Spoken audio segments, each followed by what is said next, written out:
Mais j'ai l'impression que là, je sais pas ce que t'as là. Énerve-toi toute seule. Moi, je suis pas là pour m'énerver. Là, je te trouve juste ridicule, c'est tout. C'est mon deuxième prénom, ça, Calimero. Calimero? Bah ouais, c'est toi. Oui, c'est toi. Regarde, elle est là, la coquille, elle est là. Pauvre fille. Pauvre fille. Pauvre fille. Je la vomis, cette île.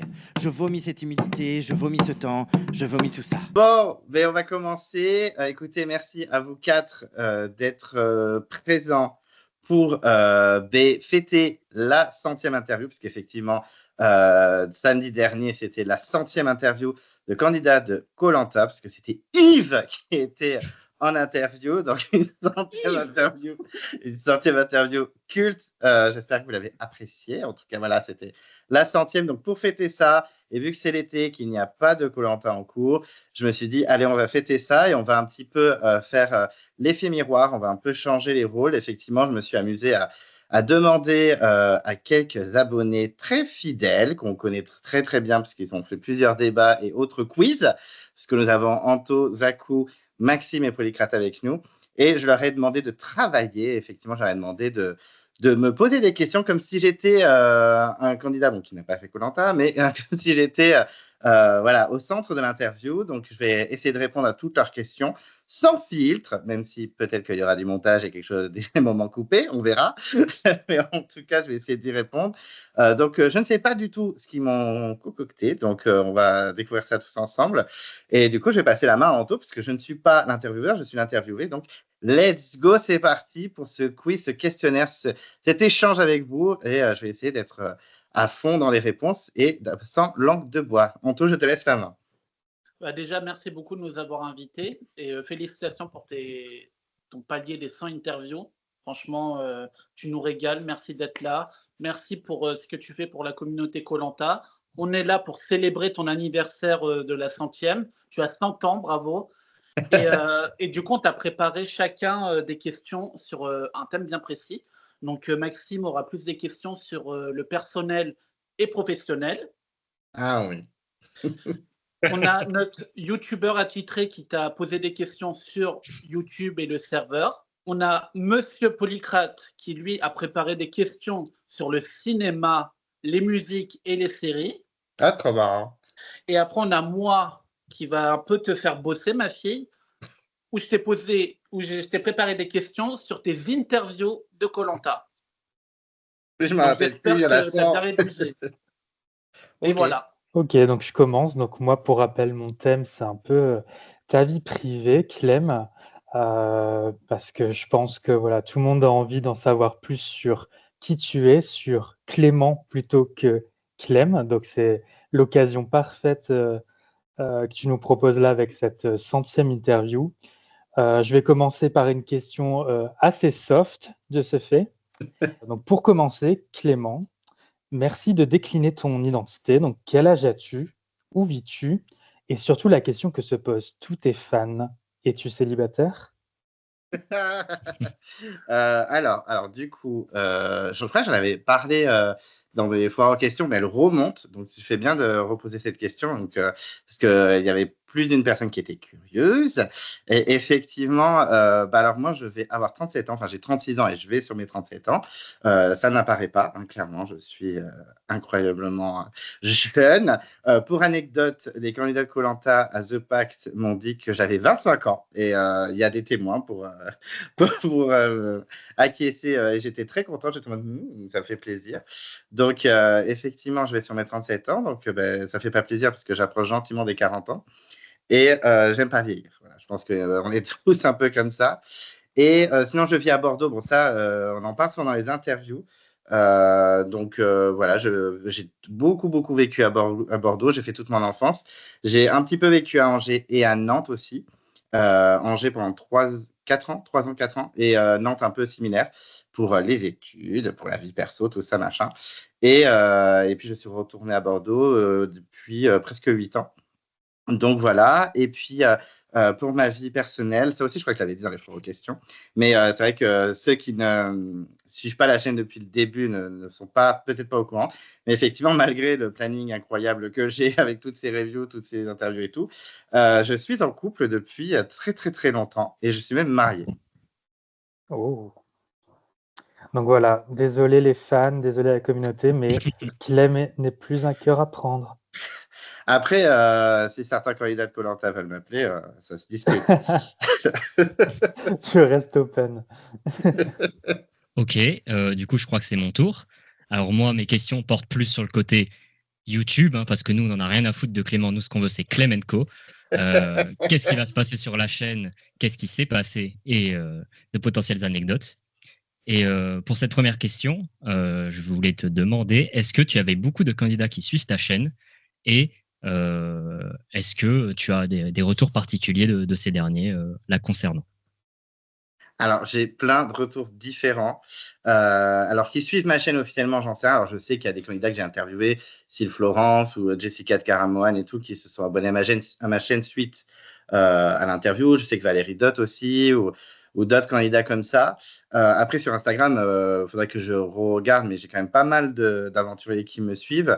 Même de la dernière saison, hein. Des fois, j'ai un petit pop en notification. Johanna a commencé à vous suivre. Ah, surtout qu'au début, vu comment je parlais d'elle, elle est vraiment pas, elle est pas rancunière. Mais effectivement, ouais, j'ai pas mal de candidats qui me suivent aussi sur Instagram. Et en fait, chaque saison, pas depuis les premières saisons, genre La Légende ou le Totem Maudit, parce que j'ai commencé mes reviews au Totem Maudit. Mais c'est à partir des chasseurs d'immunité où j'ai eu des candidats qui ont commencé à m'écrire en fait en me disant ah, je suis tes reviews, c'est trop bien, ou même des gens que je critiquais. Hein, je me rappelle de Sébastien des chasseurs d'immunité qui m'avait écrit en mode je suis grave tes reviews, même si tu m'aimes moyen. Et c'est vrai que, bon, après, je vais être très honnête, je vais être 100% honnête. C'est vrai que quand les candidats m'écrivent, après, j'ai ma jauge de subjectivité qui bouge beaucoup. C'est-à-dire par exemple, c'est vrai que Sébastien, j'aimais pas trop spécialement au début. Et en fait, le fait de discuter un petit peu avec lui, forcément, on s'attache sans devenir amis et best friend. Et voilà, on parle quasiment plus maintenant, vu que la saison est passée. Mais c'est vrai que du coup, on s'attache un peu aux candidats. Puis de cette saison, il y en a plein d'autres qui m'ont écrit. J'ai Amri qui m'a pas mal écrit. J'ai plein de candidats comme ça qui m'écrivent. Pauline aussi qui m'a fait des petits compliments. Et en fait, au fil des saisons, il y a des candidats qui m'écrivent de plus en plus. Amri aussi m'a dit qu'il suivait ma chaîne avant de faire Koh-Lanta. Donc ça fait énormément plaisir. La tribu maudite, j'ai Maxime que j'ai interviewé qui aussi m'a dit qu'il suivait toutes mes vidéos avant de s'inscrire. Et je crois que celui qui m'a le plus touché, entre guillemets, parce que je me suis dit, ah, je fais peut-être pas ça pour rien, c'est Jérôme du Sud qui m'a dit que pour passer les castings, en fait, il avait regardé beaucoup de mes interviews pour essayer de voir comment ça se passait dans le casting, comment il pouvait avancer dans les étapes et tout. Et je me suis dit, putain, ça fait trop plaisir, quoi. Alors que, en plus, il m'a écrit ça au tout début de la saison. Et au tout début de la saison, Jérôme du Sud, on était un peu en mode.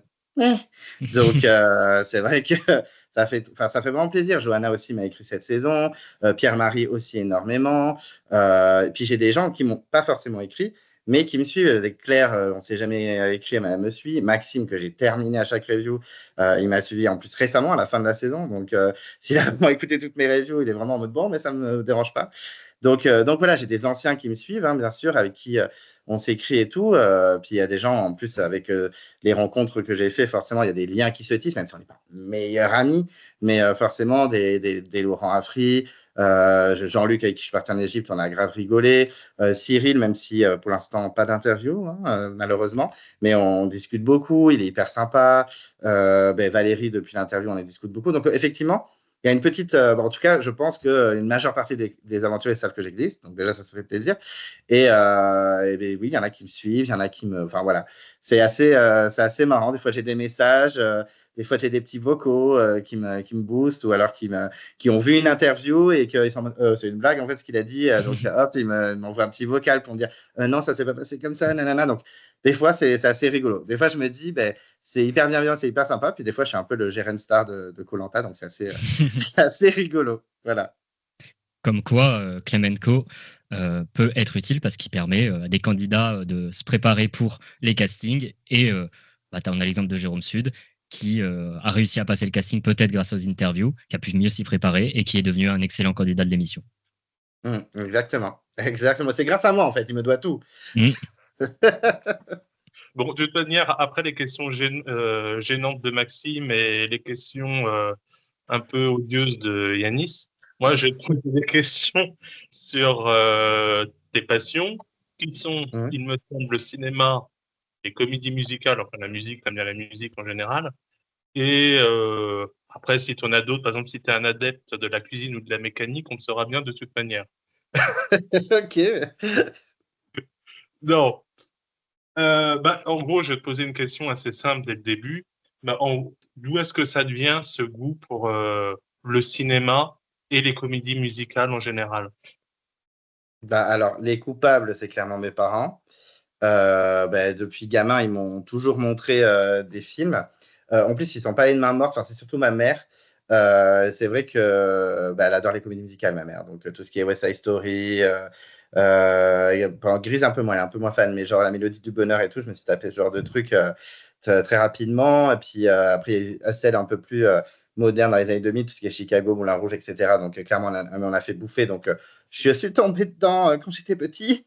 Et puis le cinéma en général, c'est clairement mes parents, là, c'est les deux qui, par contre, eux, c'était pas comme les parents d'aujourd'hui, ils avaient zéro fil. C'est-à-dire que quand j'étais gamin, je voyais des films comme Les Dents de la Mer et Jurassic Park.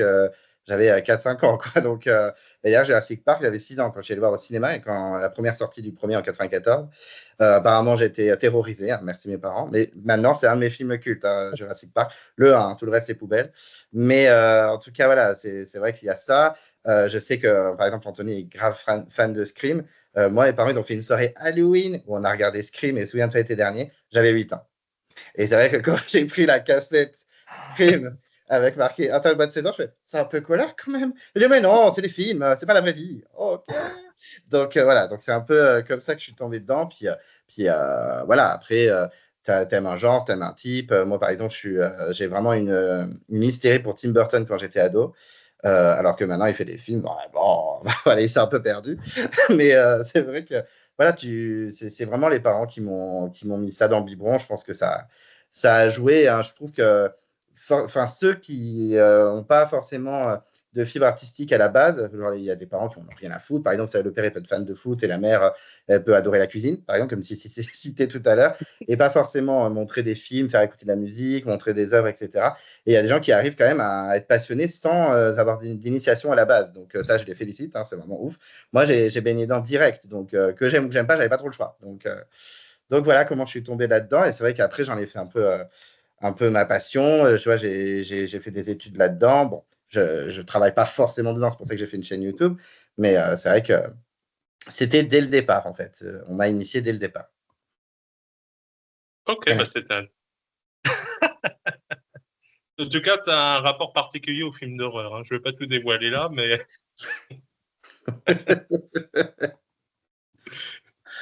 Du coup, fini de rigoler parce qu'on va voir si tu bosses un peu, parce que c'est bien sympa de faire des interviews, de faire des reviews et de faire des petits vocaux. On va savoir si tes interviews, tu les connais. Je suis pas sûr, hein. Donc, ça va, c'est simple quand même. Ma première question, c'est qui est la première personne que tu as eue en interview, enfin que tu as posté sur ta nouvelle chaîne? Mais inédite. C'est la première que tu as postée, donc elle était inédite. Alors, je pense, ça se joue entre deux, c'est soit Marine, soit Françoise, parce que c'était mes deux inédites, il me semble.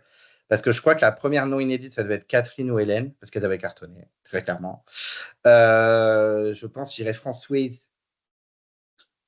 C'est ton dernier mot? C'est mon dernier mot, Anto. C'est une bonne réponse. Ah. Bravo. On compte les points, hein. Moi, je compte les points, je te dirai à la fin combien tu as fait, hein. Okay. Bravo. Du coup, on repart sur ta vie privée. Du coup, tu nous as parlé un peu rapidement de tes parents avec leur passion du cinéma, mais je voulais savoir aussi si tu avais des frères et sœurs, et si oui, est-ce qu'ils sont fans comme toi de l'émission, de koh-Lanta, voire d'autres jeux télé, parce que je sais que toi, tu peux regarder aussi d'autres choses. Alors oui, j'ai une grande sœur qui s'appelle Anaïs, qu'on surnomme Nana depuis toujours. Je ne sais pas d'où c'est venu. Peut-être le chien dans Peter Pan, j'en sais rien, mais en tout cas, j'aurais tous appelé Nana depuis toujours. Pauvre Nana. Je l'adore. Et d'ailleurs, pour votre information, elle a eu un enfant le mois dernier, donc je suis tonton depuis 1 mois. Et oui, bravo. ça ne rigole pas. Félicitations. Et donc, ouais, alors, elle est plus grande que moi, elle a 2 ans de plus que moi. Alors, elle en a absolument rien à foutre de koh, mais rien à foutre. Je crois qu'elle connaît, mais dis-moi, les ceux que je connais, je crois que c'est Théoura et Christina. Elle connaît Christina, parce qu'elle l'aimait bien. Je l'aime, ta sœur, je l'aime. Et du coup, ouais, non, elle en a absolument rien à foutre de koh. Après, ma sœur, c'est une geek, clairement, avec son mec, ils sont ensemble depuis plus de 20 ans. Et c'est des gros geeks, mais en mode, ils rigolent zéro. Ils ont des ordis de gros geeks. Ils ont pas genre, en mode, si, on a la Switch. Non, non, enfin, ils ont la Switch. Mais ils jouent en ligne et tout. Ils rigolent zéro. Et du coup, elle a vite abandonné la télé. Alors, bien sûr, comme on est la génération Love Story, donc bien sûr, regarder Loft avec moi. Les premières saisons de koh, je suppose qu'elle a regardé les 2 premières ou les 3 premières à la nuit. Je pense que tu lui dis Moundir, elle sait qui c'est. Hein. Mais après, elle a vite lâché la télé. Elle a dû regarder la première Star Academy avec moi, parce que moi, j'étais une grosse victime. Je regardais la Star Academy. Oupsie. Est-ce que je regarde toujours? Bien sûr que oui. Mais je ne regarde pas Secret. Hein. Je sais que tout le monde est dégoûté que je ne regarde pas Secret. Mais voilà, en tout cas, elle a vite lâché quand même la télé. Elle était plus en mode. Là, elle regarde Netflix, quoi. Elle regarde les séries. Elle regarde très, très, très, très peu d'émissions. Donc, non, non, elle a strictement rien à foutre de koh. Et d'ailleurs, elle a une période, elle me dit, mais on s'en bat les couilles de koh, arrête d'en parler. Donc, j'ai dit, bah, tu sais quoi, je vais faire YouTube, comme ça, je vais trouver des gens aussi perdus que moi qui aiment koh. Donc en fait, ta chaîne YouTube, c'est grâce à ta sœur et son rejet total de que. koh. Pas que, parce que mes collègues et mes potes, c'était vraiment. Même ceux qui regardaient avec moi, des fois, je disais, ouais, mais c'est parce que machin, oh là là, c'est bon, par contre, on regarde juste, ils sont éliminés, basta, on va pas faire refaire le monde, en fait. Ouais. Un peu trop colère. Hein. Oui, oui, c'est clair. Mais je ne suis pas le seul à être très en colère, hein, clairement, quand on voit les commentaires et quand on voit les messages que je reçois. Maxime a posé une très bonne question. C'est en lien avec la mienne, plus ou moins. C'est-à-dire que tu as donné le prénom de ta sœur. Oui. Et je sais que ta chanteuse préférée porte le même prénom que ta sœur. La hate. Donc, ma question, c'est quelle est ta chanson préférée d'Anaïs? Mais quel enfer, c'est quoi cette question? Putain. Alors, déjà, Anaïs qui va être dans la prochaine saison des Traîtres. D'ailleurs, c'est pour ça qu'on en a parlé. Oui. C'est mon cœur, mon amour. D'accord. Très belle imitation. D'accord. Anaïs Croze, d'ailleurs, sa sœur, c'est Pauline Croze, pour information. Non, Anaïs, alors clairement, aucune chanson parce que je trouve pas ça très très bien. Elle doit être très gentille, Anaïs. Si elle passe par là, bisous, bisous.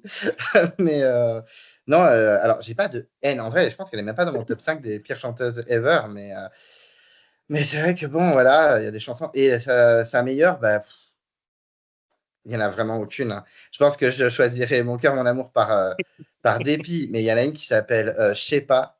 Mais genre CH apostrophe, je la déteste. Et il y a aussi Peut-être une angine, mais un enfer aussi celle-là. Donc clairement, Anaïs, c'est non. Après, je préfère Anaïs à Zaz, par exemple. C'est incroyable, Zaz. Amour. Tout ça parce qu'elle serre des dents quand elle chante et qu'elle a les cheveux sales, quoi. Donc franchement. Ah, alors je suis pas allé vérifier si c'est chouette et ça, c'est peut-être un effet, j'en sais rien. Mais elle doit, en plus, Zaz, elle a l'air vraiment sympa en plus. Mais bon, c'est bon, Annick du Flambeau, c'était rigolo, mais pas sur autre chose. Et d'ailleurs, j'adore Laura Felpin. Oui, vive Laura Felpin. Du coup, c'est à mon tour. On va voir si tu es toujours aussi connaisseur sur l'émission et sur tes interviews. Sans compter Marc, quelle est ton interview la plus longue? Oui, j'en sais rien. Est-ce que je peux te dire combien de temps elle dure et peut-être que ça va t'aider? Ah, peut-être, dis-moi. 2h24. Oh, 2h24. Alors, je dirais, parce que je sais que Marianne, qui a fait 2 épisodes, c'est très très long. Mais ça dépasse pas les 2 heures. Vraiment, j'aurais été choqué. Je sais que Benjamin, par contre, c'est plus de 2 heures, Benjamin, alors que il a fait 4 épisodes, je crois. Même si c'était hyper intéressant et que j'ai adoré. Hein. Il y a très peu d'interviews que je n'ai pas aimées, hein. Même quasiment aucune. Une ou Mais il y a Jérémy, c'était bien long aussi. Enfin, long, c'est pas négatif ce que je dis, mais je m'en souviens que. En plus, je t'avais dit, je lui avais dit ça durera 1h30 max. Et en fait, genre, au bout d'1 heure, on était vraiment même pas à la réunification de sa première saison. Quoi. Ouais, je pense que je dirais. Patrick, c'était 2 heures aussi, mais pas aussi long. Ah, je dirais Jérémy. Allez, dernier mot. Jérémy? Oui. Ce n'est pas Jérémy. Ah, mais c'est long, Jérémy, non? C'est plus de 2 heures, oui, mais c'est pas lui. Putain, je suis de merde. Oui, en effet. Ton interview la plus longue après Marc, ça va faire plaisir au petit Yanis, c'est Steve de la guerre des chefs. Ah ouais? Ah, j'y aurais jamais pensé. Bah, en plus, elle est récente. Hein. Mais c'est vrai qu'en plus, on l'a fait en 2 parties. Jérémy, 2h07. Maxime, Tribu Maudite, 2h14. Maxime. Ah oui, oui, oui. oui. Christina, 2h14 aussi. Ouais, bah, elle a fait 3 saisons. Ouais. Voilà, donc c'est Steve. Putain, j'aurais jamais dit Steve. Hein. Du coup, c'est mon tour parce que j'ai loupé le coche tout à l'heure. En ce moment, bon, on est en train de faire un simili-débat des abonnés. C'est plus une interview, mais voilà. Est-ce que les débats des abonnés hors review d'épisode vont recommencer? Et je sais qu'il y en a un particulièrement qui intéresse quelqu'un ici. Le fameux débat de la stratégie qui passionne tant les foules, va-t-il avoir lieu ou pas? Alors, c'est vrai que normalement, on n'a pas de Koh-Lanta avant 2026. Ils se sont rendus compte que c'était un peu excessif d'en mettre tout dans tous les sens, ça fatiguait les gens et que ça fatiguait aussi les youtubeurs parce qu'on voulait dormir. Mais les débats, c'est quand même très, très stylé. Moi, c'est vraiment le genre c'est le genre de format que j'aime le plus faire. Après, je sais pas si les gens, c'est le genre de format qu'ils aiment le plus regarder. Après, dans mes dernières reviews, le nombre de vues que j'avais par rapport au débat, j'étais en mode vraiment, peut-être que les gens préfèrent les abonnés qu'à moi-même. Donc, moi, c'est un truc que j'aime bien quand même, le débat des abonnés. Donc, je sais pas si je vais l'attendre jusqu'en 2026. Déjà, je ne sais même pas si je vais faire des reviews en 2026. Tout dépend de ce qui va se passer. L'avenir nous le dira. Je ne dis pas non, mais je suis moins enthousiaste qu'avant. Je vais être honnête parce que je suis épuisé, qu'on me met des bâtons dans les roues. Donc, forcément, c'est un peu relou. Mais les débats, après, les débats, moi, j'adore quoi, parce qu'on rigole. Enfin, je me rappelle de certains fous rires dans les débats. En plus, là, je fais un peu ma rétrospective des débats en mode le chemin des photos avec les flambeaux dans Koh-Lanta dans les vieilles saisons, à la fin de la saison. Mais c'est vrai que y a la plupart d'entre vous, vous avez même pas parlé en vocal ou au téléphone avant que vous vous connectiez. Donc c'est vraiment grâce à ces débats, on a créé une communauté hyper sympa. Voilà, beaucoup de gens savent qu'on a un serveur, etc. Et bon, ça c'est un peu grâce à Dany qui a tout construit. Et puis après, tout le monde a un peu pris la main dessus, mais vraiment, donc moi, les débats, c'est un truc que j'adore. Après, est-ce qu'on va faire un truc sur la stratégie? On en avait déjà fait un il y a longtemps avec, je crois que c'était Lucas, Dany et Max à l'époque. Et bon, chacun avait un avis très tranché, on va se mentir.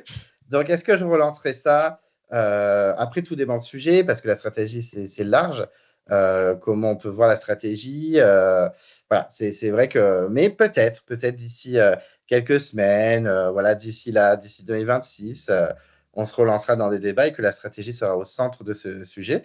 Après, moi, j'aime bien, c'est pour ça aussi que j'ai donné la parole aux abonnés, même si je suis personne. Hein, je ne suis pas un YouTuber renommé. Je n'ai pas trop fait YouTube pour l'instant. Où est-il? Donc, mais par contre, j'aime bien que les gens qui me suivent aient la parole et donnent leur avis parce que c'est intéressant d'avoir des avis différents. Donc, je pense que je donnerai aussi, je poserai la question aux abonnés de savoir de quoi ils veulent parler. Je pense que la stratégie reviendra forcément, c'est sûr. Mais oui, why not? En vrai, why not? Rien n'est fermé. Tout est envisagé. Pour l'instant, il n'y a rien de programmé, en vrai. Mais en tout cas, pourquoi pas? Je ne suis pas fermé. Et du coup, petite question subsidiaire, comment de nouveaux abonnés qui ont envie de participer peuvent te contacter pour potentiellement faire un débat des abonnés, que ce soit review ou débat autre? C'est très simple. Alors, il suffit soit en commentaire, me dire ouais, j'aimerais bien participer, gna, gna, gna, et à ce moment-là, on prend contact. Mais le plus simple, c'est vraiment de m'écrire sur Instagram. On n'hésite pas à me follow. En tout cas, on n'hésite pas. Voilà, c'est Clem & Co comme le nom de la chaîne sur Instagram, et puis on m'écrit en mode ouais, j'ai envie de participer à des débats. Il y en a qui l'ont fait, hein. Il y en a, je sais plus son nom, j'ai oublié, oupsie, mais qui m'a écrit en mode j'espère qu'il y aura des débats en 2026 pour la prochaine saison et tout. Mais peut-être qu'il sera ce jeune homme, je crois que c'était un jeune homme, sera invité au prochain débat. Donc voilà, il suffit juste de m'écrire sur Instagram, c'est le plus simple en vrai. Mais après, s'il m'écrit, mettre un petit commentaire avec une demande, c'est très bien aussi, hein. Très bien. Retour Merci. sur ta vie privée, du coup, Clem. Moi, c'est vraiment, Anto, il m'a mis la case closer, en fait. Je suis Ouais, ça, vraiment. t'es gossip. C'est celle qui Moi, te va le mieux. c'est celle qui te va le people, gossip, voilà. Donc, c'est pas très fin, mais bon. Du coup, je vais reparler de ta sœur. Tu vas dire que je suis une obsession sur ta sœur ou sur ta famille, mais bon, c'est juste, voilà, l'ordre des questions. Moi, j'ai souvent eu cette question-là en entretien d'embauche. Et du coup, je vais te la poser. Je trouvais ça assez marrant. Si ta sœur, en fait, devait te décrire, qu'est-ce qu'elle dirait de toi? C'est chaud comme question. Alors, je ne sais pas si elle tombera un jour sur cette vidéo, mais c'est vrai qu'on est hyper fusionnés avec ma sœur, on se kiffe à mort. Tu vois, j'étais avec elle hier.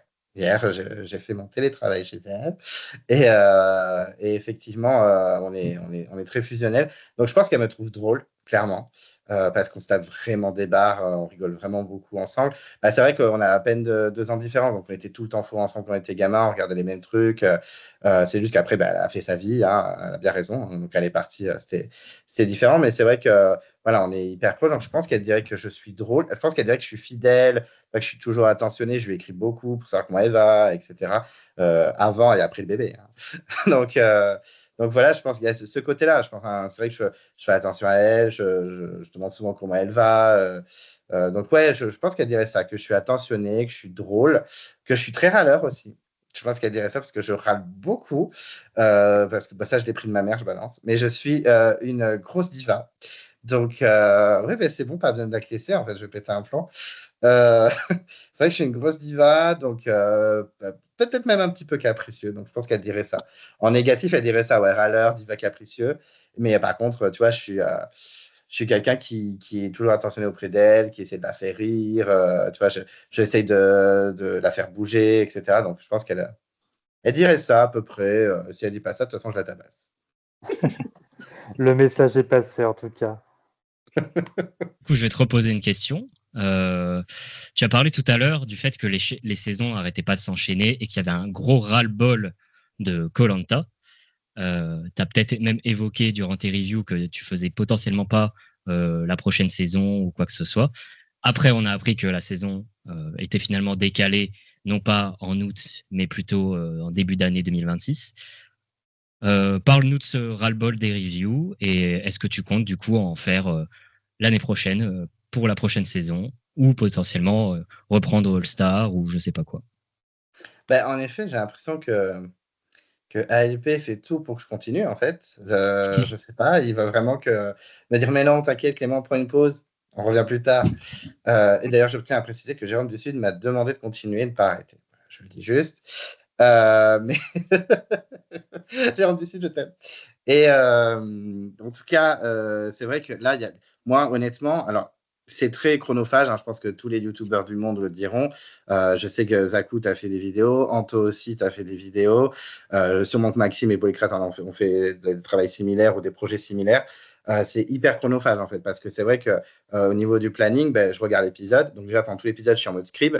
Je suis en mode la petite secrétaire, tac, tac, tac, tac, tac, tac, tac, je note tout. En plus, moi, c'est vrai que j'ai tendance à trop décrire. J'ai essayé de minimiser par rapport aux saisons d'avant. C'est plus fort que moi, je t'écris quand même un peu, mais c'est vrai que déjà au niveau des épreuves, je décris beaucoup moins. Mais c'est un peu mon défaut. Après, c'est un peu ma patte aussi, hein, donc forcément, c'est ce qui peut me différencier aussi du peu de youtubeurs Koh-Lanta qui restent, hein, parce qu'on n'est plus beaucoup, ça se compte un peu sur les doigts d'une main. Et effectivement, donc déjà, je note tout. Donc c'est vrai que déjà, j'ai l'impression de moins profiter d'épisodes parce que bah, je note tout, donc je vis moins le truc. Bon, merci les pubs de 4000 km. Moi, je me dis, il y a trop de pubs, mais en fait, pendant les pubs, je suis en mode, en mode, je meurs, en fait, laissez-moi respirer. Et l'épisode est fini, ben moi j'aimerais bien des fois me poser, me connecter en vocal avec les abonnés, machin, et puis détruire l'épisode avec vous. Mais des fois, en fait, ben non, il faut que j'allume ma caméra, que je me prépare. Alors j'aime bien, je ne suis pas en train de faire gna gna gna, c'est trop dur. Mais en fait, chaque semaine, il y a aussi des horaires. Hein. Forcément, ma review, moi, je parle beaucoup. Je suis une vraie pipelette. Donc, des fois, je finis, il est 1h30. Et puis, voilà. Après, il faut que je fasse le montage le lendemain. Donc, après, j'ai un emploi du temps assez souple. Et j'ai trouvé des méthodes pour aller assez vite, pour pas que ce soit trop dégueulasse, parce que j'aime bien poster des trucs à peu près propres, même si des fois, il y a des petits fails. Mais, et du coup, en fait, ça me prend déjà, je sais que du mardi soir à 21h jusqu'au lendemain à 19h, je suis en feu. Quoi. Je suis en feu, il faut que je sois au taquet, il faut que je sois hyper productif. Surtout que pour ceux qui savent, les débats des abonnés, c'est souvent le lendemain à 18h30 ou 19h. Donc je l'enchaîne avec ça, ce qui ne me dérange pas parce que c'est vraiment un bon moment où on peut pas l'épisode, où on rigole, je me tape des barres et voilà, c'est un bon moment. Mais derrière, il faut que la vidéo se poste, il faut que je le dise sur les réseaux. Ensuite, le lendemain, il faut que je monte le débat des abonnés qui tombe le vendredi. Donc, c'est des trucs que j'adore faire, mais c'est vrai que là, avec les saisons qui se sont enchaînées, ça a été vraiment trop pour moi d'un coup, quoi. C'est vrai qu'une saison, là, par exemple, une saison par an, let's go. Tu sais que pendant 15-16 semaines, tu vas faire ça, donc il n'y a pas de souci, je kiffe et tout, même si c'est chronophage. Mais alors, par contre, moi, ce qui m'a achevé, c'est à la fin des Chasseurs d'immunité, quand 10 jours plus tard, la saison Tribu Maudite, elle revient. Mais c'est une blague, en fait. C'est-à-dire que j'ai l'impression que c'est fini hier. Donc, ouais, ça fait beaucoup. Franchement, je félicite Maxime, le YouTuber, qui fait 36 émissions en même temps. Alors, je pense que lui, il a un système plus rapide. Hein. Je pense que déjà, il a moins de mal que moi à s'exprimer. Il est prof, hein, donc forcément, il enchaîne ses trucs. Il a beaucoup moins de montage derrière. Mais franchement, je le félicite, hein, très clairement. Il n'y a rien à dire. Hein, et je comprends son succès. Mais ouais, c'est très chronophage. Et puis en plus, ça, tous ceux qui font des vidéos sur les montages le savent. Des fois, les logiciels qui te font, ça me fait vriller. Vraiment, des fois, quand c'est tombé à 23h, à minuit, à je sais pas quoi, c'est qu'il y a eu un souci dans la journée, hein, très clairement. C'est que d'un coup, on ne sait pas pourquoi le logiciel m'a dit non, j'ai pas envie d'exporter, je t'emmerde. Donc, clairement, il y a des fois, il y a la sueur, les pétages de plomb. Je vais péter un plomb. Il y a même des fois en débat, je voyais l'export qui ne marchait pas, et j'étais dans ma tête, j'ai envie de tout casser, en fait.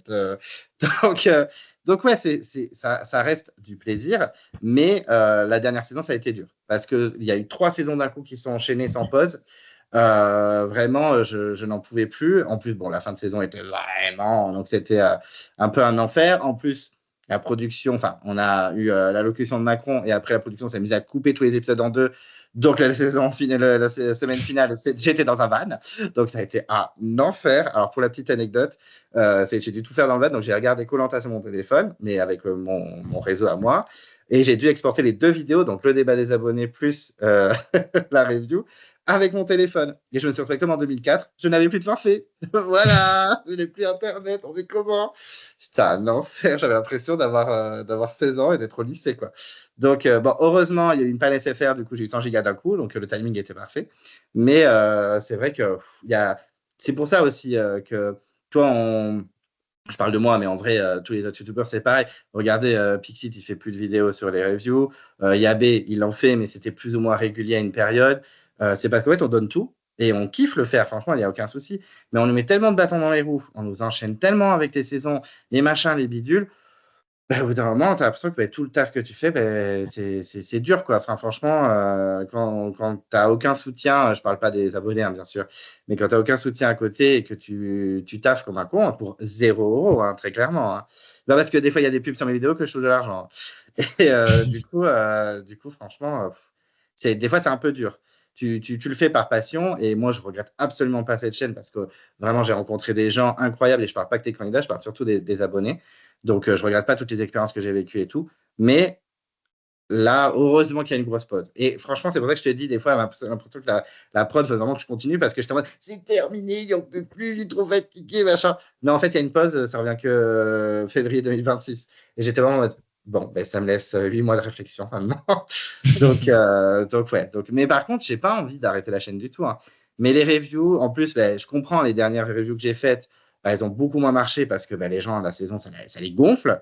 Donc forcément, voilà, ils n'ont pas forcément appuyé. Une review sur un épisode où il y a 3 aventures sur un poteau, un conseil final qui était en mode et un prime interminable, oui, personne n'a envie de se taper ça. Quoi.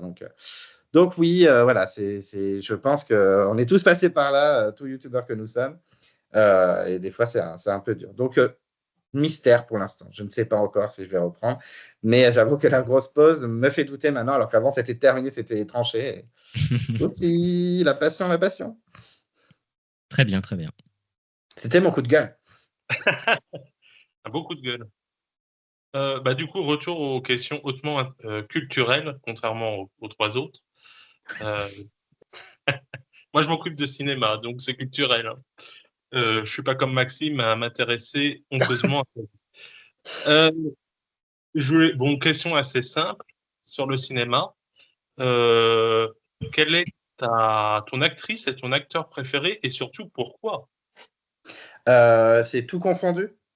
Tout confondu, série, cinéma, Mais pas publicité. acteur porno, hein. Pas acteur porno. Ah, mince. Parce qu'il y en a, ils jouent vraiment bien, ils s'investissent Et beaucoup. ouais. Hein. Et ouais, on est des connaisseurs, Euh, hein, t'inquiète. Mais n'empêche, ça doit être un métier vraiment pas fun. Hein. Moi, j'aimerais pas faire ça flemme. Je parle de mes reviews, mais acteur porno, un enfer. Et français ou anglais, peu importe. Peu importe, international. Ok. Alors, ce sera deux Américains, désolé, hein, même si j'adore la France. Hein. Mais mon actrice préférée, elle a notamment joué dans un film d'horreur qui a été cité dans la première vidéo de la chaîne d'Anto. C'est Renée Zellweger. Alors, Renée Zellweger, qui est-elle? Renée Zellweger, elle a joué dans. Okay, son film le plus connu, c'est Le Journal de Bridget Jones, très clairement. Mais elle n'a pas fait que ça, même si j'adore Le Journal de Bridget Jones. Enfin, que les deux premiers, le reste, c'est poubelle. Mais elle a joué notamment dans Chicago, qui est une comédie musicale, qui est un film incroyable. Elle a notamment aussi, elle a eu des Oscars. Hein. Elle a eu un Oscar pour Retour à Cold Mountain. Bon, le film était ultra cliché, il était ringard. Nicole Kidman, qui a 45 ans, qui joue une vierge, c'est mauvais. Mais elle jouait grave bien. Et elle a joué aussi dans Judy, c'est un film sur Judy Garland, où elle était incroyable, elle a eu un Oscar. Mais je crois que c'était juste avant qu'on soit tous confinés. Donc, voilà, c'est une actrice que j'ai toujours aimée. C'est une actrice avec laquelle j'ai grandi. Donc, puis elle a joué aussi dans Nurse Betty. Bon, elle a joué dans Food Irene avec Jim Carrey. Ok, bon, des fois, elle fait des erreurs. Et d'ailleurs, elle a joué dans le pire film de Massacre à la tronçonneuse, malheureusement pour elle. Mais c'est une actrice que j'ai toujours aimée. Je ne peux pas l'expliquer, alors que ce n'est pas la meilleure. Hein. Il y a des actrices que j'adore, comme Meryl Streep ou Jodie Foster, que je trouve incroyables. Mais Renée, c'est le choix du cœur. Voilà. D'ailleurs, j'étais très content qu'en 2020, elle ait un Oscar parce que je pensais qu'elle était partie aux oubliettes, la pauvre. Et à noter aussi, petite anecdote, je regarde souvent les films en VO, à part depuis que je vieillis et que des fois, je suis en mode, flemme. Mais j'ai beaucoup regardé en VO. Et d'ailleurs, je pétais plus que mon cul quand j'étais ado. Et tous mes camarades qui aimaient Vin Diesel, Fast and Furious et qui regardaient les films en français, j'étais en mode, mais c'est une blague, en fait. Donc, bon, enfin, bref. Et en VF, Uma Thurman a la même voix que Renée Zellweger. Donc, imaginez regarder Kill Bill avec la voix de Bridget Jones, c'est un enfer. Voilà. Et en mec, c'est un acteur culte, vraiment, il ne tourne plus depuis des années parce qu'il commence à être un peu vieux. C'est Jack Nicholson. Donc, Jack Nicholson, ultra connu pour Shining, Vol au-dessus d'un nid de coucou et tout ça. Il y en a fait plein d'autres. Je crois que c'est l'acteur le plus nommé aux Oscars de toute l'histoire du cinéma. Il a dû en avoir 3 ou 4 chez lui. Bon, enfin bref. Mais c'est un acteur que j'aime beaucoup, qui a une vraie gueule, qui a une vraie personnalité. Bon, apparemment, c'est un peu un salaud dans la vie. Si, petite anecdote aussi, apparemment, il sortait avec Angelica Houston. Angelica Houston, c'est celle qui joue Morticia, la mère dans un film d'Adams, dans les films des années 90. Et il l'aurait trompé avec la fille, non, la meilleure amie de sa fille. Sympa. Voilà, bon, c'est un petit salaud, mais il joue très bien. Voilà, je l'adore. Un film incroyable avec Renée Zellweger que tu n'as pas cité, c'est le K-39. Je ne sais pas si tu Je ne l'ai même pas vu. Je ne l'ai pas vu. Qu'une merde. Oui, il est incroyable ce film. Mais bon, j'ai fait une petite erreur tout à l'heure, mais du coup, tu avais quand même faux, puisque ton interview la plus longue d'1 minute, donc elle est à 2h25, c'est effectivement Benjamin. Je l'avais complètement oublié. Il était mort dans le film pour moi. Mais t'es dur, c'était trop intéressant. Du coup, c'est Benjamin avec 2h25 et après c'est Steve 2h24. Mais j'ai un peu hésité quand même. Il était dans ma shortlist. T'avais quand même faux. Voilà. Et du coup, ma troisième question, c'est quel est le prénom que tu as le plus interviewé? Oh putain, alors, j'ai interviewé 3 Nathalie, je crois. Du coup, la 4e, je pense que c'est moi. J'ai interviewé Beaucoup de Carole aussi. Carole de Caramoine, Carole de Escrime, là, qui est née le même jour que Zakou. La meilleure. Et après, peut-être Marie-France. Non, attends, non, mais je crois que c'est Nathalie, j'en ai fait 3, je crois. Effectivement. 3 Putain. Nathalie sur 4. Et le nom de ma mère en plus, trop la base. Mais Nathalie, c'est la meilleure. Mais oui, Par c'est contre, tous des queens. Hein. Que l'interview de Carole Poncelet, c'était la meilleure interview des Caroles. Non. Oui, si je suis un peu d'accord. Carole Rapin était incroyable, mais bon. Mais vous savez que j'ai failli interviewer Carole des 4 terres, mais elle me balade un peu, hein, très clairement. Elle préfère faire des clips de rap, pas de problème. Je pense qu'elle préfère se mettre à poil plutôt que faire des vidéos avec toi. Tu veux que je me foute à poil? Ça se trouve, elle serait à poil dans l'interview. Je dis, par contre, Carole, on se calme. Mais toi qui vas être Jérém Star. Bah Voilà. Ah ouais, bah alors par contre, oui. Je vais l'amener dans mon bain. Bon, j'ai pas de bain, j'ai qu'une douche. Tu vas faire le bain de Jérém Star, tu aurais pu le faire avec Raphaël de Panama aussi, hein. Ça aurait été iconique. Ça aurait été iconique. Est-ce que vous rentrez à 2 dans la baignoire aussi? Bah oui, on prendra une baignoire XXL. On mettra nos 2 gros boules dedans, ça serait très bien. Surtout que tu pourras bien faire ton Jérém Star en posant des questions bien drama. Alors, Carole, pourquoi t'as menti en disant que Naïs, c'était ta nièce? T'es pas menteuse, toi? T'es pas un peu menteuse, toi? Donc c'est à nouveau à moi. T'en as un petit peu parlé avant, mais bon, moi, je sais la vérité, je sais que la YouTube Money te régale, Clem, que tu croules sous les billets grâce à tes interviews de 2h25. Mais est-ce que par hasard, tu aurais un métier quand même, malgré tout, à côté de YouTube pour rester connecté à la réalité? Et si oui, lequel? Alors, j'ai bien un travail, parce que sinon, si je vivais de ma chaîne, je vivrais sous les ponts avec Zaz. Effectivement, bon, je pense que Zaz ne vit plus sous les ponts, hein, très clairement. Mais en tout cas, oui, j'ai un travail. C'est un peu un métier de bureau. Je ne vais pas non plus détailler pour ne pas mettre dans la sauce mon employeur, mais c'est un métier assez posé, assez calme, avec un planning vraiment souple. Donc, c'est un peu pour ça aussi que je me suis lancé dans la chaîne, parce que clairement, c'est pas un métier passion et on touche pas aux passions. Donc, non, c'est pas un métier passion.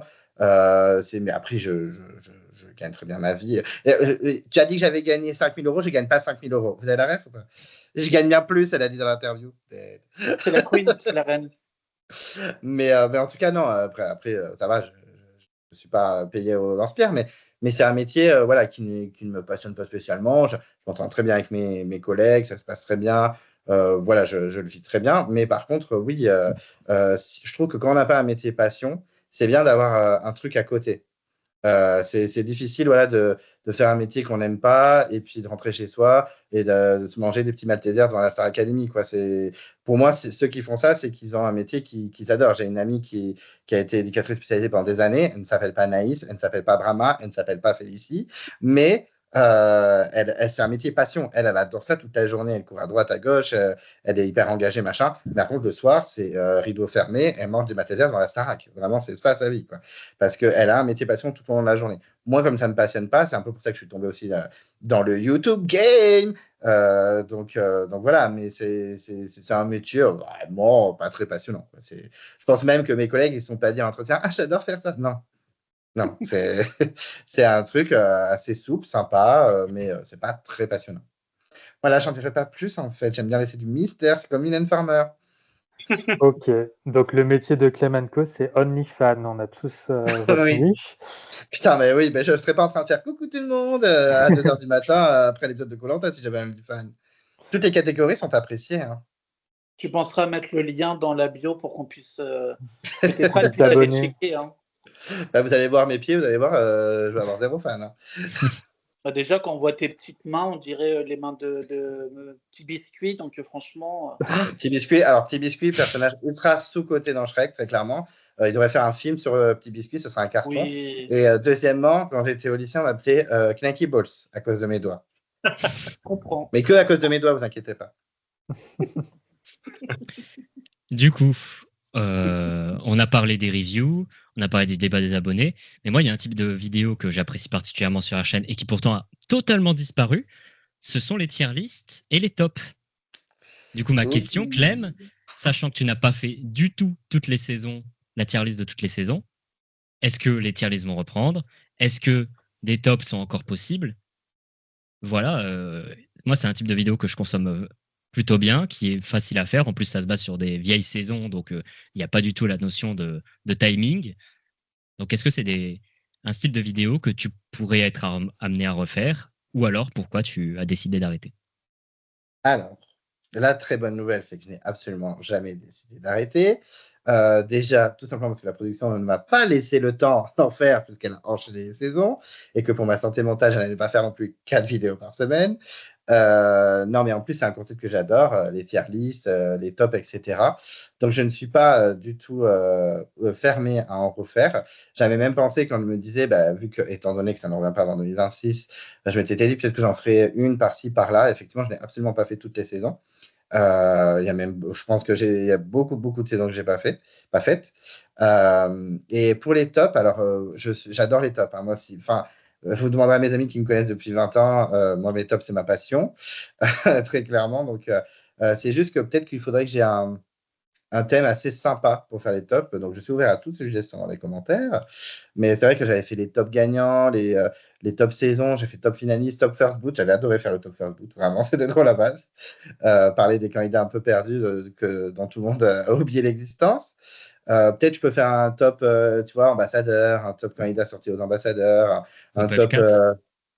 Oui, ça aussi. Mais je crois que j'avais pas fait un top carré final aussi. Oui, c'est possible. Ouais. Donc ouais, s'il y en a, d'ailleurs, pour ceux qui vont écouter cette vidéo complètement what the fuck, n'hésitez pas à mettre dans les commentaires les tier lists, les tops que vous avez envie d'avoir. Alors, je ne dis pas que j'en ferai une par semaine comme avant, je serai beaucoup moins régulier. J'en ferai que quand j'aurai le temps ou quand j'aurai envie. Mais en tout cas, je ne suis pas fermé. Je sais que c'est très apprécié. Il y a des youtubeurs comme Pixit ou tout ça qui, à un moment, on faisait toutes les semaines et moi aussi, je les écoutais. Hein. Quand je faisais ma petite vie, je les écoutais, c'était trop sympa. C'est même, on parle souvent de Maxime, qui est un youtubeur très cool, hein, mais moi, c'est vraiment des petits youtubeurs, comme dirait c'est Mélissa de Tribu Maudite qui avait dit ça dans sa story en parlant de moi, les petits youtubeurs qui ont 1000 abonnés. Non, c'était pas Sarah, je crois. Sarah, carrément, elle m'a partagé Sarah, la copine de Colin. Non, mais Sarah, Tribu Maudite. Ah ouais, peut-être, c'est possible. Peut-être que tu as raison. Bon, en tout cas, moi, c'est vrai, Pixit ou Feu, comment il s'appelait Palawan. Palawan, oui. Ah, Twitch, ouais, mais Twitch, il parle de Survivor. C'est pour ça que moi, j'adorais ces vidéos sur Survivor. Mais c'est ces youtubeurs qui ont été. Palawan, c'est qu'il a arrêté. Mais c'est vrai que ce genre de vidéo, c'est très intéressant. Donc, why not? Après, moi, j'ai un avis vraiment what the fuck. Hein. Les gens, à chaque fois, ils me jettent des pierres. Anto, chaque jour que Dieu fait, m'écrit des messages, me harcèle pour me dire mais pourquoi Samuel est dans ton top 100? On ne comprend pas. Et c'est pour ça que tes vidéos sont uniques et c'est pour ça que c'est intéressant d'en refaire. Donc, impatient d'en faire des prochaines tier lists et de me faire insulter quand je mettrai Alexandra des 4 terres en crème de la crème. Mais oui, ça va arriver un jour. Du coup, c'est à nouveau à moi. Bon, abandonnons un peu les questions cinéma. Je vais te poser une question liée aux comédies musicales. Du coup, quelle est ta comédie musicale préférée? Et deuxième question subsidiaire, quelle est ta meilleure expérience lors d'une comédie musicale à laquelle tu as assisté? Ça va tourner autour d'un petit peu la même chose, mais ma comédie musicale et mon film préféré forever, c'est Chicago avec Renée Zellweger, qui est vraiment un chef-d'œuvre. Alors, je sais que les gens qui vont regarder cette vidéo, on va les couilles la comédie musicale, mais vraiment, Chicago, c'est la base. Même ceux qui n'aiment pas la comédie musicale, moi, je connais des amis qui n'aiment pas du tout la comédie musicale. J'ai une pote, surtout que quand la série Glee est arrivée, je suis plongé dedans. J'aurais pu faire une chaîne YouTube sur Glee à l'époque, tellement que j'avais la rage. Et elle était en mode, mais tu me casses les couilles avec Glee. Et j'ai dit, et par contre, regarde Chicago, c'est vraiment la base. Et elle a trop aimé. Donc, c'est vraiment un très, très bon film. Les chansons sont top, les acteurs sont ouf, parce que je parle de Renée Zellweger, mais il y a Richard Gere et Catherine Zeta-Jones dedans qui sont incroyables et tout. Donc, c'est vraiment mon film préféré. Je ne dis pas que c'est le meilleur, mais bon, Il a quand même eu 6 Oscars, hein, quand même. Donc, c'est quand même une valeur sûre. Et l'événement, alors des comédies musicales en vrai de vrai, alors déjà j'en ai fait en mode amateur, donc calmons-nous, hein, on avait des perruques Jiffy et des chorés en mode Macarena, donc calmons-nous. Mais en plus je suis mauvais parce que c'était pas si pourri que ça, en vrai, c'était quand même plutôt pas mal. Je pense que si mes camarades de comédie musicale verraient ça, ils me pèteraient la gueule. Mais en vraie comédie musicale, j'en ai vu une à New York, parce que oui, je suis un globe-trotteur. Et qu'est-ce que j'ai vu à New York? Chicago. Mais par contre, j'avais été un peu disappointed, parce que je m'attendais vraiment à un décor de malade et tout. Et en fait, il y avait très, très peu de décors. Alors, les acteurs, ils avaient trop la rage, c'était trop stylé. Mais par contre, il y avait très peu de décors. Et sur le coup, je me suis dit, j'aurais dû aller voir Mamma Mia, ça aurait été plus festif. Mais honnêtement, c'était quand même pas mal. Et il n'y a pas si longtemps que ça, pour ceux qui me suivent sur les réseaux, je suis allé à Londres avec justement des camarades de comédie musicale. On est allé voir Moulin Rouge. Alors, Moulin Rouge, c'était un des films préférés de Anaïs, ma sœur, Nana. Donc, j'en ai bouffé du Moulin Rouge quand j'étais ado à cause d'elle. Et du coup, je suis allé voir la comédie musicale à Londres. Donc, c'était pas à New York, c'était à Londres, mais c'était quand même très stylé. Et franchement, là, par contre, il y avait le décor, il y avait les costumes et tout. Ça a duré 2 heures. C'était trop la base. Donc, ouais, ça, c'était un petit chef-d'œuvre. Donc, je dirais quand même Moulin Rouge, meilleure expérience. Alors, c'est très récent, en plus, c'est cette année. Mais je suis quand même content d'avoir vu Chicago à New York. Mais voilà. Et en France, j'en ai jamais vu. Mais bon, si c'est pour voir Mamma Mia version française en mode argent, argent, argent, non merci. Donc voilà. Je préfère voir à l'étranger.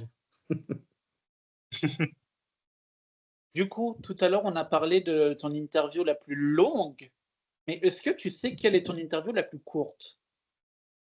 C'est dans les premières. Alors, est-ce que tu veux un indice? Allez, je prends. C'est une candidate que j'adore. Et c'est pas ironique, hein, c'est vraiment vrai. Une candidate que tu adores. Je crois savoir. Parce qu'en plus, l'interview, elle commence. C'est bon, j'ai pris une petite demi-heure. Et dans ma tête, j'ai fait une petite demi-heure. Tu te fous de ma gueule, par contre, je vais péter un câble. Et donc, je me suis dit, je vais essayer de tirer chaque minute pour. Parce que moi, j'avoue, j'aime bien que les interviews fassent 1 heure, même si le candidat, il a fait 3 secondes. D'ailleurs, dans les prochaines interviews, dans les prochaines semaines, je ne spoil pas, mais un candidat ou un candidat qui est parti vraiment très vite. Et j'ai réussi à tirer 1 h 15. Et en plus, elle est super intéressante, cette interview. On parle de plein de choses. Et effectivement, je pense que c'est Stéphanie du Totem Maudit. Effectivement, c'est Stéphanie. 41 minutes. Ouais, mais on a fait ce qu'on pouvait. Enfin, j'ai fait ce que je pouvais parce que. Bon, après, je comprends, elle était en train de préparer son mariage et tout ça, machin. Mais vraiment, quand elle m'a dit, c'est bon, j'ai une petite demi-heure pour moi. Dans ma tête, j'ai dit, mais c'est une blague, en fait. Et imagine En si ça avait vrai, été, si ça avait été François. En vrai, tu as réussi et à chaque fois que tu as une contrainte de temps, par exemple, je sais que tu en avais une pour Sarah, il n'y a pas de fatigue qui soit, ou Maud Garnier, et tu as toujours réussi à tirer le meilleur de l'heure que tu avais. Donc, chapeau à toi, ça, c'est fort quand même. Ben, merci. Mais Maud, je l'adore, hein. Mais c'était hyper frustrant parce que je sais qu'elle a fait 2 aventures incroyables. C'est une de mes candidates préférées. J'étais en mode putain, faut y aller, faut y aller. Je sais même pas comment j'ai fait, hein, parce que j'ai fait une interview ce matin et ça a duré 1 h 40.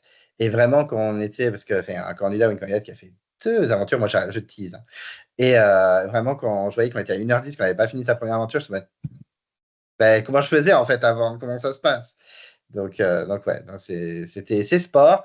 Mode, c'est un petit regret, mais comme elle est adorable, je lui en veux pas. Bravo, pour l'instant, tu as 2 sur 3. Non, super. Bon, Clem, on va Non, parler un c'est une bêtise, pardon, tu as 3 sur 4, pardon. Excuse-moi.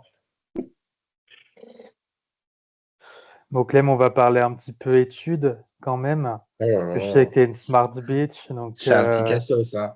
puis pour arriver voilà à la chaîne YouTube, tu as quand même dû avoir un parcours scolaire avec des diplômes, tout ça. Donc, est-ce que tu peux nous parler un peu de ton parcours, quel bac tu as fait, éventuellement un peu quel domaine tu as fait tes études, voilà. Si tu n'es pas obligé de trop détailler, mais tu peux donner des petits indices. Je vais essayer d'aller rapidement, mais je me connais, je vais passer par 1000 chemins avant de finir. Et c'est surtout qu'en plus, je fais un petit coup de gueule contre l'éducation nationale.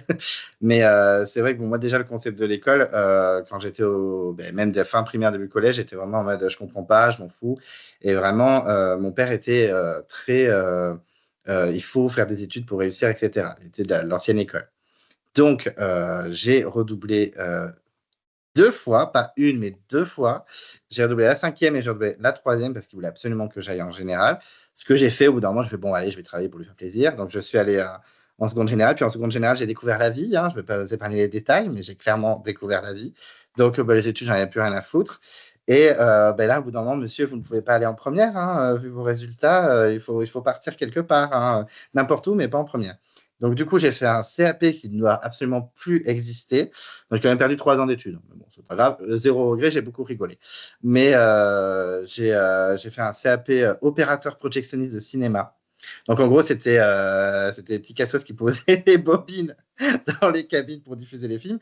Puis, entre-temps, il y a eu les clés USB qui sont arrivées. Donc, plus besoin de projectionniste, hein, très clairement. Même quand à un moment, j'ai travaillé au Gaumont, mais en tant que guichetier, vendeur de tickets, machin, pendant d'autres études. Et les projectionnistes, ils vendaient les popcorn avec nous, hein, parce qu'ils n'avaient plus besoin de travailler. Donc ça a passé bien grand-chose. Et puis, très vite, moi, les études, c'était vraiment pas mon délire. Et donc, je me suis dit, stop, je vais trouver un taf. Donc, j'ai été vendeur dans une boulangerie, vraiment, en mode bonjour, qui veut mes cookies. Et très vite, j'ai rencontré quelqu'un qui m'a dit, bon, mais franchement, par contre, tu vaux mieux que ça, il faut que tu reprennes des études. Donc, j'ai repris mes études et j'ai pas un bac officiel. Alors, j'ai le niveau bac, mais j'ai un DAE. Alors, pour ceux qui ne savent pas ce que c'est diplôme d'accès aux études universitaires. Donc, en gros, c'est un bac par la petite porte, mais ça reste un niveau bac. Donc, que j'ai eu brillamment. Et puis après, je suis parti à Paris pour faire le cours Florent parce que je pensais que j'étais une star, en fait. Je pensais que j'étais la nouvelle Catherine Deneuve, mais apparemment non. Et du coup, j'ai fait 2 ans. Et en fait, le problème du cours Florent, c'est que ça n'a plus les mêmes images qu'aujourd'hui. C'est vrai que moi, quand j'étais gamin, tu me disais cours Florent, je me disais, oh my god, le cours Florent, enfin Audrey Tautou, que des grands acteurs de ouf, Francis Huster, grand acteur des traîtres, qui présente sa super émission d'ailleurs, et qui a liké mon post des traîtres d'ailleurs, Francis Huster. Ça fait plaisir. Et d'ailleurs, la plus grande salle au cours Florent à Paris, elle s'appelle Francis Huster, donc il est vraiment respecté là-bas. Et après, il y a la salle Galen Mallet, hein, donc tout est possible. Et donc, effectivement, donc, j'ai fait 2 ans, mais la première année, c'était un peu la découverte. Tu vois, quand j'ai été pris, j'avais l'impression d'être le nouveau Pierre Ninet, même s'il n'existait pas encore vraiment. Mais en fait, quand j'ai vu des autres jouer, je me suis dit, oula, mais ça se trouve, je joue aussi mal, en fait. Comment ça se passe? C'est-à-dire que même ma grand-mère, elle peut être prise, en fait. Tant que tu payes, maintenant, c'est devenu une usine. À l'époque, c'était très sélectif, quoi. Ça avait vraiment la crème de la crème, comme dirait Clem Coco. Mais là, maintenant, c'est n'importe qui est pris. Enfin, mon chien, il est pris, hein. Il postule, il est pris. Hein. Donc, c'est un peu dommage. Et la première année, c'était sympa parce que voilà, tu découvres ton groupe, on s'entraide les uns les autres. Toi, il y en a un qui est un peu en difficulté sur une scène, on le fait répéter 20 fois et tout machin. Donc, un peu euphorie de la première année. Et deuxième année, c'est en mode, ça rigole plus, ok? C'est marche au crève, en fait. C'est pop star, en fait. On veut réussir et on écrase les autres. Et moi, ça m'a étouffé. J'étais en mode, mais les gens s'en foutent, en fait. Donc, je me suis dit, bon, peut-être que je suis pas fait pour être devant la caméra, peut-être derrière. Donc, j'ai quand même fini mon année, par respect pour mes camarades. Et après, je me suis barré parce que c'est en 3 ans le cours Florent. Mais après, tu es diplômé du cours Florent. Mais en fait, ça veut rien dire parce que tu peux ne pas avoir le bac et le faire, le cours Florent. Donc, si tu as fait tes 3 années de cours Florent, tu es bac plus 3 ou pas. Est-ce que du coup, tu es BEP plus 3 si tu n'as qu'un BEP? Enfin, j'en sais rien. Donc, j'ai jamais trop compris le système. Et donc, très vite, j'ai trouvé une autre école qui était à Nantes, puisque à l'époque, je vivais à Angers. Et alors, l'école, elle s'appelle Ciné Créatif. Je crois qu'ils en ont ouvert une à Bordeaux aussi, à la recherche de l'argent. Et et j'ai fait mes 3 années. Et j'ai été monsieur major de promotion. Et oui. Et du coup, voilà, ça s'est super bien passé. Par contre, alors, il y a eu vachement de tension parce que c'était vraiment en condition de tournage et tout. Je me rappelle même d'une fois, on devait faire une publicité pour le château de Nantes. C'était une commande du château de Nantes pour l'école. Et j'étais réel sur un des 4 projets, mais je ne dormais pas la nuit. Enfin, c'était vraiment hyper stressant. Alors, c'est un court-métrage qui dure à peu près 30 secondes. C'est une pub, en fait. Mais vraiment, la pression totale et tout. Puis, tu as des acteurs de tous les âges, parce que nous, on avait fait un concept en mode, c'était château de sable avec un enfant, château d'eau en mode selfie en mode adulte, et le château de cartes d'une retraitée. Diriger une meuf qui a plus de 70 ans, dire non, il faut faire comme ça, pas comme ça, alors que j'ai 25 ans, c'était un peu tendu. Mais bon, elle était trop gentille, donc ça s'est bien passé. Mais il y a beaucoup de pression et tout. Et puis après ça, je suis allé travailler chez Nagui. dans la mission du siège, comment ça s'appelle, Tout le monde veut prendre sa place, pendant plusieurs mois. Et puis après, bah, j'ai voulu rentrer à Bordeaux. Et donc, je me suis retrouvé dans le taf où je suis actuellement, même si j'ai évolué à droite à gauche dans le taf où j'étais avant. Et puis voilà, et donc je me suis dit, bah, le taf c'est bien, parce que vraiment chez Nagui, il y avait énormément de pression.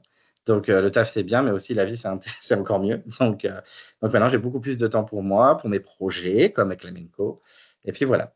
Voilà, j'ai essayé de faire court, mais je suis une pipelette. Non, c'est parfait. Merci pour toutes ces infos. Je suis sûr que ça va régaler ta communauté qui voulait en savoir plus. Ok Clément, pour l'instant il y a un type de vidéo dont je n'ai pas parlé, c'était les interviews. Mais il y en a énormément. Donc Oui. j'ai des questions un peu basiques sur les interviews, mais quelles sont les interviews que toi tu as préférées? Lesquelles pour toi sont les plus intéressantes et les plus intéressantes pour commencer? Et enfin, est-ce que tu as une petite anecdote ou deux sur comment tu as réussi à contacter ou rencontrer certains candidats pour faire une interview? Alors, tu m'as dit l'interview la plus intéressante, c'est ça?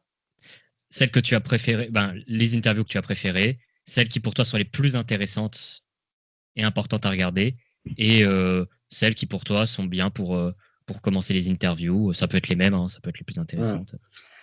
Alors, moi, c'est qui a été une vraie surprise, en vrai de vrai, c'est Catherine de Panama. Vraiment, en plus, je l'avais vraiment la peau, je l'avais terminé dans mes vidéos et tout, machin. Je parle toujours des candidats, on est d'accord. Et je l'avais vraiment terminé, j'étais en mode, mais je l'ai pas, enfin, je l'avais mis dans mon top 10 des pires candidates, je l'avais mis dans tous mes tops des tops et flops, enfin, dans mes flops et tout, enfin, je l'avais terminé vraiment. Et à un moment, j'écris à beaucoup de candidats pour les interviews, et elle me répond cash. Et vraiment, quand elle me répond, j'étais en mode, ah, ouais, va pas sur ma chaîne surtout, madame. Et elle accepte, mais grave et tout. Et genre, on fait ce soir. Ah oui, d'accord, on y va. Et j'étais en PLS, vraiment, je me suis dit, mais si elle voit l'interview, mais ça va, elle va péter un câble. Enfin, si elle voit mes vidéos et tout, elle va briller.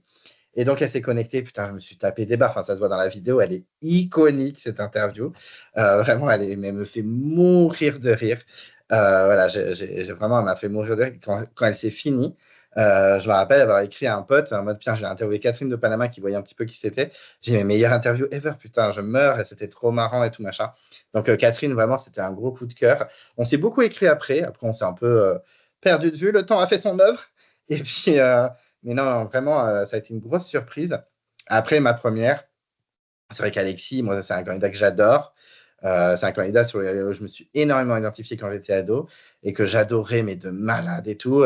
Et c'était ma première, donc j'étais en PLS, vous imaginez. Enfin, je vous laisse imaginer, pendant une demi-heure, je tournais dans le salon, j'étais en mode, et quand elle va se connecter, je vais être en PLS. En plus, je préparais hyper bien mes interviews au début. Genre, je rédigeais toutes les questions et je sais pas si on voit sur les interviews, les premières, j'ai mes questions à côté et je les regarde un peu pour dire, ah putain, il faut que je lui pose ça. Et j'étais tellement focus sur mes questions que du coup, je trouvais que les premières interviews, elles étaient moins naturelles. Maintenant, des fois, on me dit, je suis dispo maintenant. Je me rappelle de Kader qui m'a écrit, je suis dispo dans 10 minutes. Ah, d'accord. Donc, je ne vais pas préparer mes questions. Let's go, on y va n'importe comment. Hein. Donc, heureusement, j'ai une mémoire un peu de fils de pute de Koh-Lanta.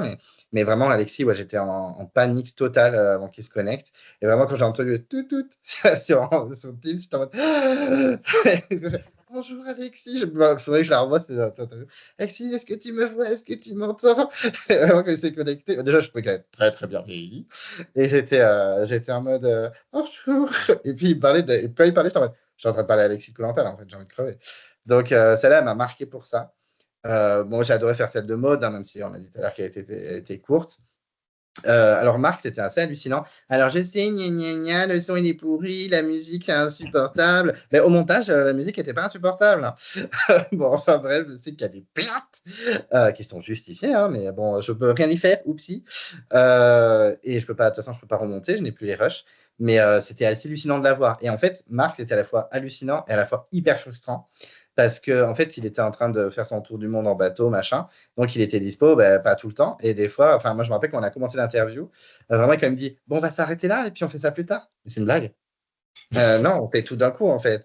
C'est la première fois qu'on me faisait ça. Et en fait, il me dit, non, mais je ne pourrais pas, machin. Je te tiens au courant. Et des fois, en fait, pendant vraiment des semaines et des semaines, du coup, il me disait, je suis dispo maintenant. Bah, moi, des fois, j'étais pas du tout dispo. Et du coup, je suis pas dispo, tiens-moi au courant plus tard. Et après, je culpabilisais de ne pas être disponible parce que je me disais, mais c'est Marc de Koh-Lanta, en fait, qu'est-ce que tu fous? Donc, il y a plein de moments comme ça. Et quand on a enfin finaliser cette interview en 1000 parties avec des sons. Des fois, j'étais vraiment en mode mon gars, je t'entends pas, Marc, parle plus fort. Donc, cette interview, je l'adore, mais en même temps, il y en a plein qui disent, ouais, elle est compliquée à regarder, mais elle a été compliquée à faire aussi. Donc, mais bon, je suis content parce que c'est la vidéo la plus vue et tout. Moi, du coup, je m'enflamme, hein, tes questions. Je me suis enflammé dans mes T'inquiète, interviews. hein. Raphaël, iconique aussi, parce que à l'époque, j'étais à l'île Maurice en vacances. Oui, j'étais à l'île Maurice à ce moment-là. Et en fait, Raphaël est un peu borderline, hein, on va pas se mentir. Et quand il me dit, je suis dispo ce soir, machin, sauf que j'avais le décalage horaire, je sais plus si c'était 5-6 heures. Donc lui, il était dispo le soir, mais sauf que ça faisait 3 heures du matin chez moi. Et j'avais des choses à faire le lendemain. On se levait à 8 heures pour crapahuter, je sais pas où, sur quelle montagne ou sur quel truc. Et du coup, je fais pas de soucis, pas de soucis. Donc, j'étais vraiment assis par terre, comme dirait Louise et Joseph, devant mon ordi, comme ça, il se connecte. Donc, on fait le truc. Donc, en plus, il y en a plein qui me disent, mais t'es pas fatigué pendant la vidéo? Mais si, j'étais au bout, en fait. Et, mais sauf que c'était Raphaël, je voulais pas le louper. Et au bout d'une heure, il fait, il y a un pote qui arrive, on se tient au courant. Non, on va pas se tenir au courant, en fait. Et en fait, en plus, c'est la réunion ouverte. Donc, j'ai tout entendu, toutes ces frasques. C'était iconique. Donc, j'étais à côté, comme ça, en mode, je suis en train de dormir en attendant qu'il revienne. Et quand il est revenu, j'étais en mode, c'est reparti. Je me suis couché, il était 5 heures. Donc, je vous avoue que quand on est tous levés après pour crapahuter, j'étais en mode, c'est super, trop content. Mais j'étais tellement heureux d'avoir enregistré cette interview que c'est pas grave. Et puis, ce que j'aime bien aussi dans mes interviews, c'est qu'il y a les petits candidats, hein, parce qu'on va pas se mentir, il y en a plein qui considèrent des petits candidats un peu oubliés, qui sont partis vite, et il y en a qui sont hyper intéressants. Je peux citer Marianne, je m'attendais pas du tout à ce que ça parte comme ça. Marie-France, hyper intéressante, je l'ai trouvée hyper gentille et tout, alors que c'est vrai que dans sa saison, on l'a pas beaucoup vue, et puis mais elle est même pas restée jusqu'au jury final et tout. Et j'aime bien les gros candidats, hein, j'étais content d'avoir interviewé Jérémy, Marc, Raphaël et tout machin, mais je trouve que les petits candidats, comme on dirait, franchement, leurs interviews, elles sont super intéressantes et tout. Donc, après, moi, il y a des interviews, forcément, ceux que j'aime le plus, c'est mes préférés. Alexis, Maud Garnier, même Marine, elle était iconique dans son parc, là, je ne sais même plus dans quel pays elle était. Enfin, voilà, et c'est aussi ces situations, ces rebondissements dans les interviews. Il y a des gens, par exemple, Romuald, mais c'est un des premiers que j'ai contacté. Mais ça a été un enfer pour l'avoir. Enfin, vraiment, à chaque fois, il n'était jamais dispo. Après, il répondait plus parce qu'il devait y avoir autre chose à foutre. Tu vois qu'une interview avec un petit con qui a 800 abonnés. Donc voilà. Et il a suffi que je le tag sur l'interview de Sophie, qui dise ah putain, mais c'est plutôt pas mal. Du coup, vas-y, je vais la faire aussi. Il m'a recontacté alors que je l'avais arrêté de lui écrire parce que je me disais, je le fais chier quoi. Et en fait, on a réussi à la faire. Et quand il s'est connecté, j'étais en mode donc voilà, donc ouais, c'est plein d'émotions quand même. Je voulais juste te demander rapidement si tu en avais 2-3 qui pour toi étaient les plus intéressantes pour ceux qui savent pas vraiment où démarrer, celles qui donnent le plus d'infos, qui sont les plus croustillantes. Les plus croustillantes. Alors celle de Valérie Dott, pépite. Il y a à toi qui aimes bien les gossips, Maxime, parce que c'est ta catégorie. C'est gossip sur gossip. Beaucoup de révélations. Donc vraiment Valérie iconique. Après, moi, j'ai beaucoup aimé celle de Bruno, mais il n'y a pas énormément de gros gossip, mais il raconte pas mal de trucs intéressants. En plus, j'adore Bruno, hein, c'est mon troisième candidat préféré derrière Chantal et Romuald, donc forcément, je suis peut-être pas assez objectif. Florence, hilarante. Moi, pour se taper des barres, voilà, elle a vraiment plus, c'est une grosse candidate qui a bien foutu le bordel dans toutes ces saisons. Donc, c'est vraiment très intéressant. Après, Marc, c'est un classique, quoi. Mais celle de Régis aussi, celle de Régis de l'île des Héros, je sais que c'est un candidat qui est soit aimé, soit détesté, mais elle est longue aussi, je crois, elle est assez intéressante.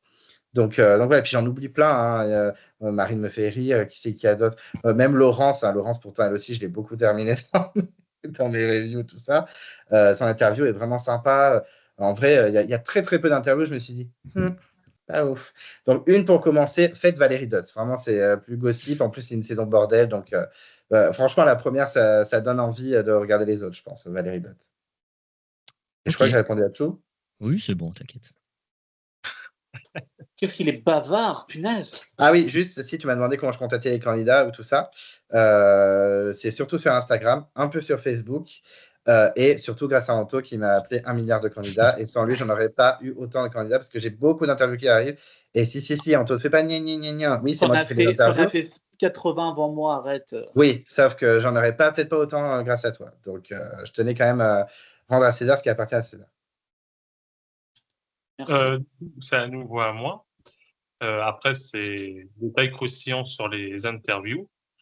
Alors, quel est le navet cinématographique et la chanson médiocre que tu n'assumes pas d'aimer? Alors déjà, j'assume tout. Et je vais assumer tout de suite. J'en ai rien à foutre.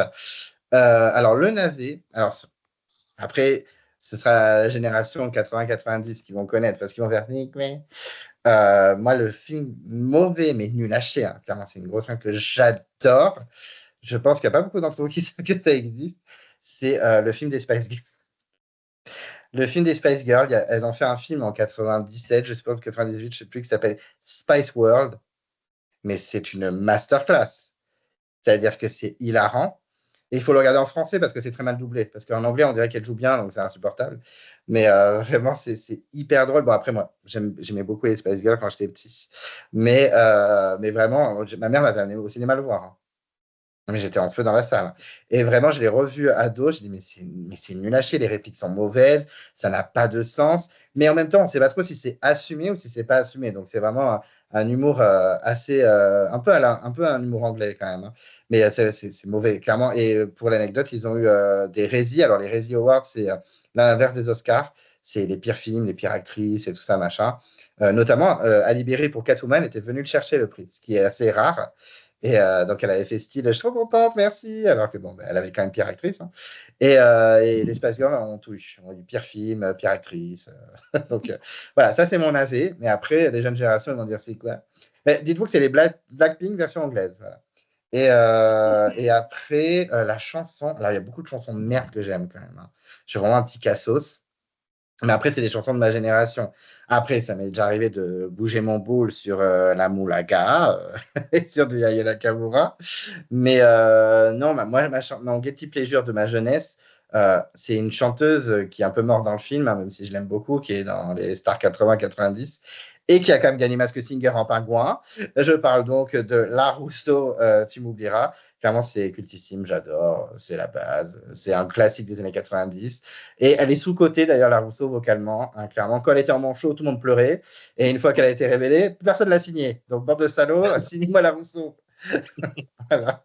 Il faut pas avoir honte d'aimer la Rousseau, hein, elle est incroyable, hein. Très bien. Mais là, grave, mais elle est sous-cotée. Bon, par contre, elle a vraiment des chansons de merde, hein. C'est dommage qu'elle ait des chansons aussi mauvaises. Et du coup, c'était pas prévu dans la question de Polycrate, mais est-ce que tu peux nous faire un petit couplet de la Rousseau, s'il te plaît? Mais c'est une blague, hors de question, en fait. Mais tu Les chantes gens, tout ils le temps vont- dans tes reviews, pourquoi tu veux pas nous le faire? Ah, c'est vrai que des fois, je chante dans mes reviews, mais parce que je suis à bout. Il est 2h du matin, monsieur.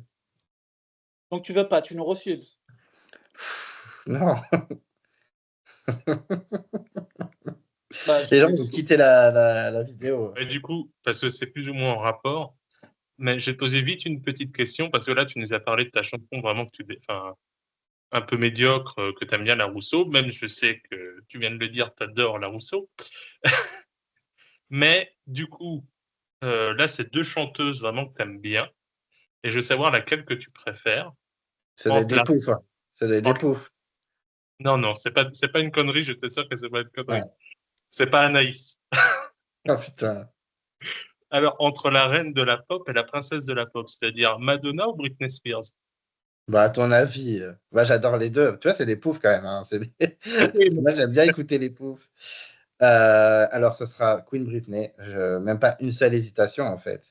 J'en ai rien à foutre qu'elle fasse des vidéos avec ses couteaux et qu'elle tombe sur elle-même dans sa maison géante. Je m'en bats les couilles. C'est une reine et personne ne la battra, d'accord? Même si j'aime beaucoup Ariana Grande et Lady Gaga, non. C'est Britney numéro 1. Elle peut faire n'importe quoi, se raser la tête, attaquer les paparazzis chaud avec un parapluie. Je la soutiendrai, d'accord? Et d'ailleurs, son album où elle est complètement en mode épave sur le sol, qui s'appelle Blackout avec Gimme More, c'est son meilleur album. Donc, qu'elle continue à faire n'importe quoi, elle fait des très bons albums quand elle est sur le sol. Mais j'aime beaucoup Madonna. Mais je suis génération Britney. Pas bon choix. Britney, d'ailleurs, je l'ai vu au concert, hein. Oh, Il y a longtemps, c'était en 2018, elle était encore sous tutelle et manipulée par son père, on adore. Et j'ai participé à ça, du coup, en prenant les places. Pas si cher que ça, 60 €, ça va pour Britney. Bon, par contre, elle a fait absolument aucun effort. C'est-à-dire que même, déjà, c'est du playback et c'était assumé. Donc, déjà, qui fait ça. On n'est pas dans RuPaul Drag Race, en fait. Qu'est-ce que c'est que cet enfer? Et vraiment, le listing, c'était faut bouger les lèvres pour faire au moins semblant, madame. Puis t'avais les danseurs qui avaient trop la rage, ils faisaient des trucs de ouf, elle était en mode. J'ai payé, en fait, même si tu es exploité comme un animal au cirque, fais quelque chose. Donc voilà, mais ça restera Queen Britney, je l'ai excusé. J'avoue que les 2 premières chansons, j'étais en feu et après, je te mode, c'est un peu gênant quand même. Mais je l'aime quand même, malgré tout. Ma prochaine question, c'est il y a un abonné très sympa qui chaque semaine te fait un inventaire des interviews que tu réalises. Et du coup, je veux voir si tu es vraiment tu les lis ou tu n'en as rien à foutre et que tu dis j'en ai rien à foutre. Combien de candidats de Vietnam as-tu interviewé? Je parle des interviews qui sont disponibles. Parce que peut-être que tu en as fait qui ne sont pas encore postés. Peut-être. Alors, il y a Coolé. Enfin, Coolé. Je ne sais pas comment on dit. C'est Coolé ou Coolé? Moi, je dis Coolé. Ben moi, j'ai toujours dit, en fait, je disais Coolé et Denis, j'ai entendu dire Coolé. Donc, je ne sais pas quoi penser. Bon, alors, Coolé, Marine, Aurélie, Laurence, styliste angulaire. J'ai pas fait la vieille, j'ai pas fait l'influenceuse de Dubaï, j'ai pas fait le tricheur, j'ai pas fait le rempart de chaises, j'ai pas fait Abdella. Ah, Boris, mais oui, Boris. J'ai pas fait la Tata Fredo et ça m'agace. J'ai pas fait Virginie. En attendant, j'y étais sur l'épreuve. Non, je dirais 5.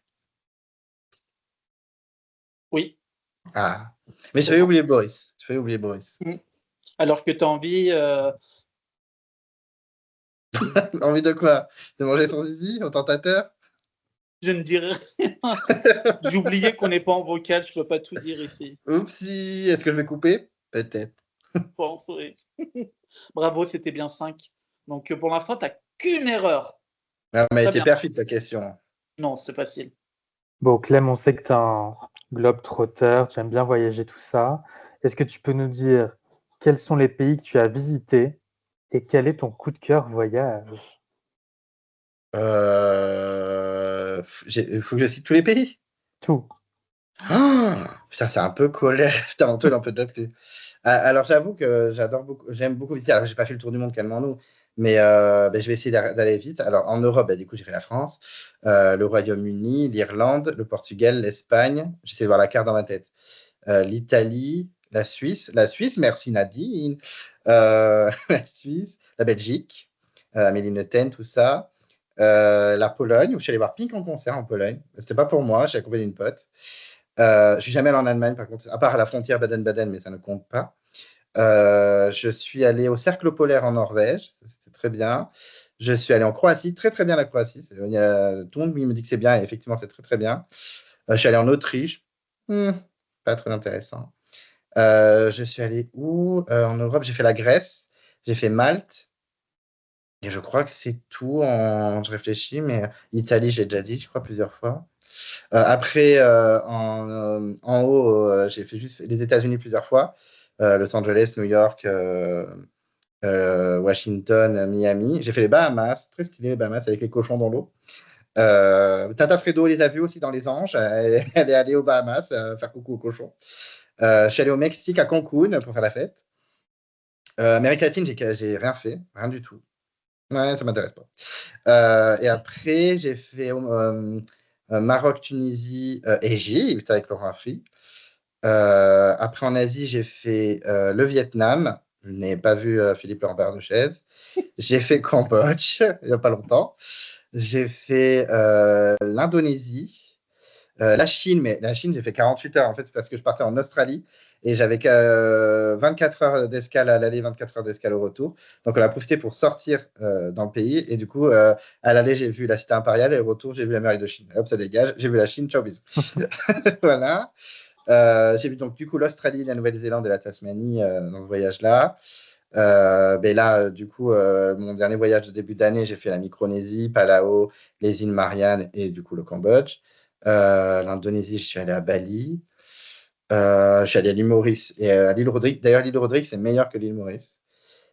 Et je crois que c'est tout. J'ai peut-être oublié des trucs, mais Mais voilà, mais mon gros coup de cœur, la Micronésie, c'est absolument magnifique, mais vraiment. C'est-à-dire que tu vas à la plage, tu te baignes, déjà l'eau elle est chaude, elle est hyper. C'est l'endroit où l'eau est la plus claire. C'est-à-dire j'ai nagé, j'ai croisé un requin. Bon, alors, on s'est vraiment regardé pendant 2 minutes comme ça. Tous les deux, on a fui parce que je pense parce que c'était pas non plus le requin blanc dans la mer. Donc je pense qu'on avait peur l'un de l'autre. Il s'est dit putain, il va me chasser. Et moi j'ai dit putain, il va me croquer. J'ai pas fait mon malin, mais j'ai croisé des raies, des tortues de mer en mode le monde de Nemo. Waouh! Donc j'étais trop content. Donc ça c'était trop bien. Et j'ai adoré Los Angeles parce que c'est là où je suis tombé amoureux en fait. Donc voilà, Los Angeles c'est dans mon cœur, mais je pense que je reverrai aujourd'hui. Je serai en mode pas ouf. Donc j'aimerais pas y retourner. J'ai peur de gâcher un peu mon délire. Voilà. Ok. Donc voyage coup de cœur, on va dire Micronésia, qui est aussi l'une des meilleures saisons de Survivor, donc Oui, très bien. oui, oui. C'est la saison avec Parvati.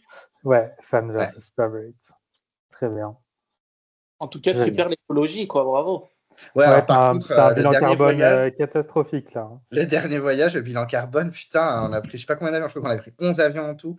En l'espace de 2 mois, on s'est dit, putain, non, c'est pas la planète, je suis Taylor Swift, appelez-moi Taylor Swift. Non, mais là, tu vas avoir Greta Thunberg dans tes DM, hein. T'es dans la merde, hein. Après, je mange pas de viande au quotidien, en fait. Donc, est-ce que je sauve pas un peu la planète? Je jette mon carton. Je jette mes pots de banane dans, comment on appelle ça, là? Dans le compost. Le compost. Non, mais j'essaie de sauver la planète comme je peux. Mais Il oui, faut je pas pense. polluer la Seine, hein. Faut pas polluer la Seine. n'oublie Ah pas. oui, elle est assez polluée comme ça. Ok, bon bah du coup c'est à moi. C'est bientôt la fin des questions sur les interviews, mais il y en a encore. On sait qu'il y a un All-Star qui approche. Tu as interviewé quand même plus de 100 candidats, parce qu'il y en a quand même certaines qui sont déjà prévues. Est-ce que tu serais ouvert à refaire des interviews avec des candidats qui sont déjà passés, si jamais ils refont un All-Star? Et est-ce que tu penses que des candidats que tu as déjà interviewés peuvent faire le prochain All-Star? Alors, c'est une très bonne question, très intéressante. Alors, du coup, je trouve que ce serait très cool, en fait, de les interviewer après leur All-Star, après savoir s'ils sont d'accord ou pas, je ne sais pas. Mais oui, franchement, je suis grave ouvert de les interviewer après le All-Star, même si je les ai déjà interviewés. Pour ceux qui ont déjà fait l'interview, qui pourraient revenir, je pense qu'il n'y aurait pas beaucoup de monde en vrai. Déjà parce que je pense qu'il y en a moins la moitié qui ne sont pas intéressés. Il y en a certains qui, parce qu'en fait, la production ne respecte absolument pas les aventuriers qui ont fait des saisons trop vieilles. Ils sont en mode, non, on s'en fout. Et ils veulent des candidats qui sont famous, hein, on ne va pas se mentir. Hein, des Claude, des Cindy, des Tania. Si tu ne pèses pas dans le game sur Instagram, tu n'es pas sûr de revenir. Alors après, des fois, il y a toujours des candidats un peu lost qu'on a un peu oubliés. Par exemple, le combat des héros, tu avais Nathalie Caramoine ou Ludovic Vanuatu. Je pense que le spectateur lambda, il est en mode qui sont ces gens. Mais par contre, ils ont bien pris Candice, Yacine, des gros candidats qui sont pas mal suivis et tout. Donc, peut-être Jérémy. Moi, je pensais à Jérémy qui pourrait revenir, mais le problème, c'est qu'il a un peu clachoté la dernière saison en disant que le coup de bluff, c'était de la merde. donc, je sais pas. Mais Jérémy, je le voyais beaucoup retweeter, repartager des trucs sur Insta. Voilà, je me disais potentiellement, il pourrait revenir. Après, dans les autres, je vois pas Marc revenir. Ah, Régis de l'île des héros pourrait largement revenir aussi, parce que même si c'est pas Ahmad, il a quand même bien foutu le sbeul dans la saison.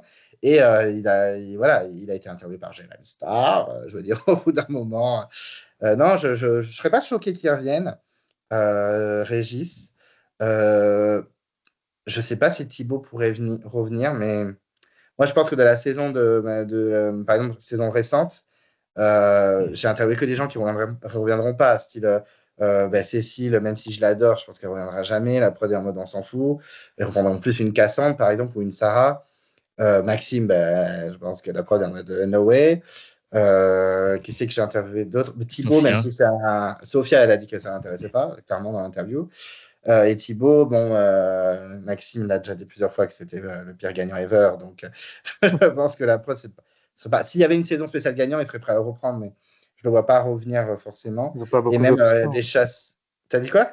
Je dis, ils n'ont pas beaucoup d'options s'ils font un winner Ouais, à toi, c'est clair. C'est clair. On va se retrouver avec Delphine. Incroyable, Delphine. Et pour les chasseurs, c'est pareil. Qui c'est que j'ai interviewé des chasseurs? Mégane.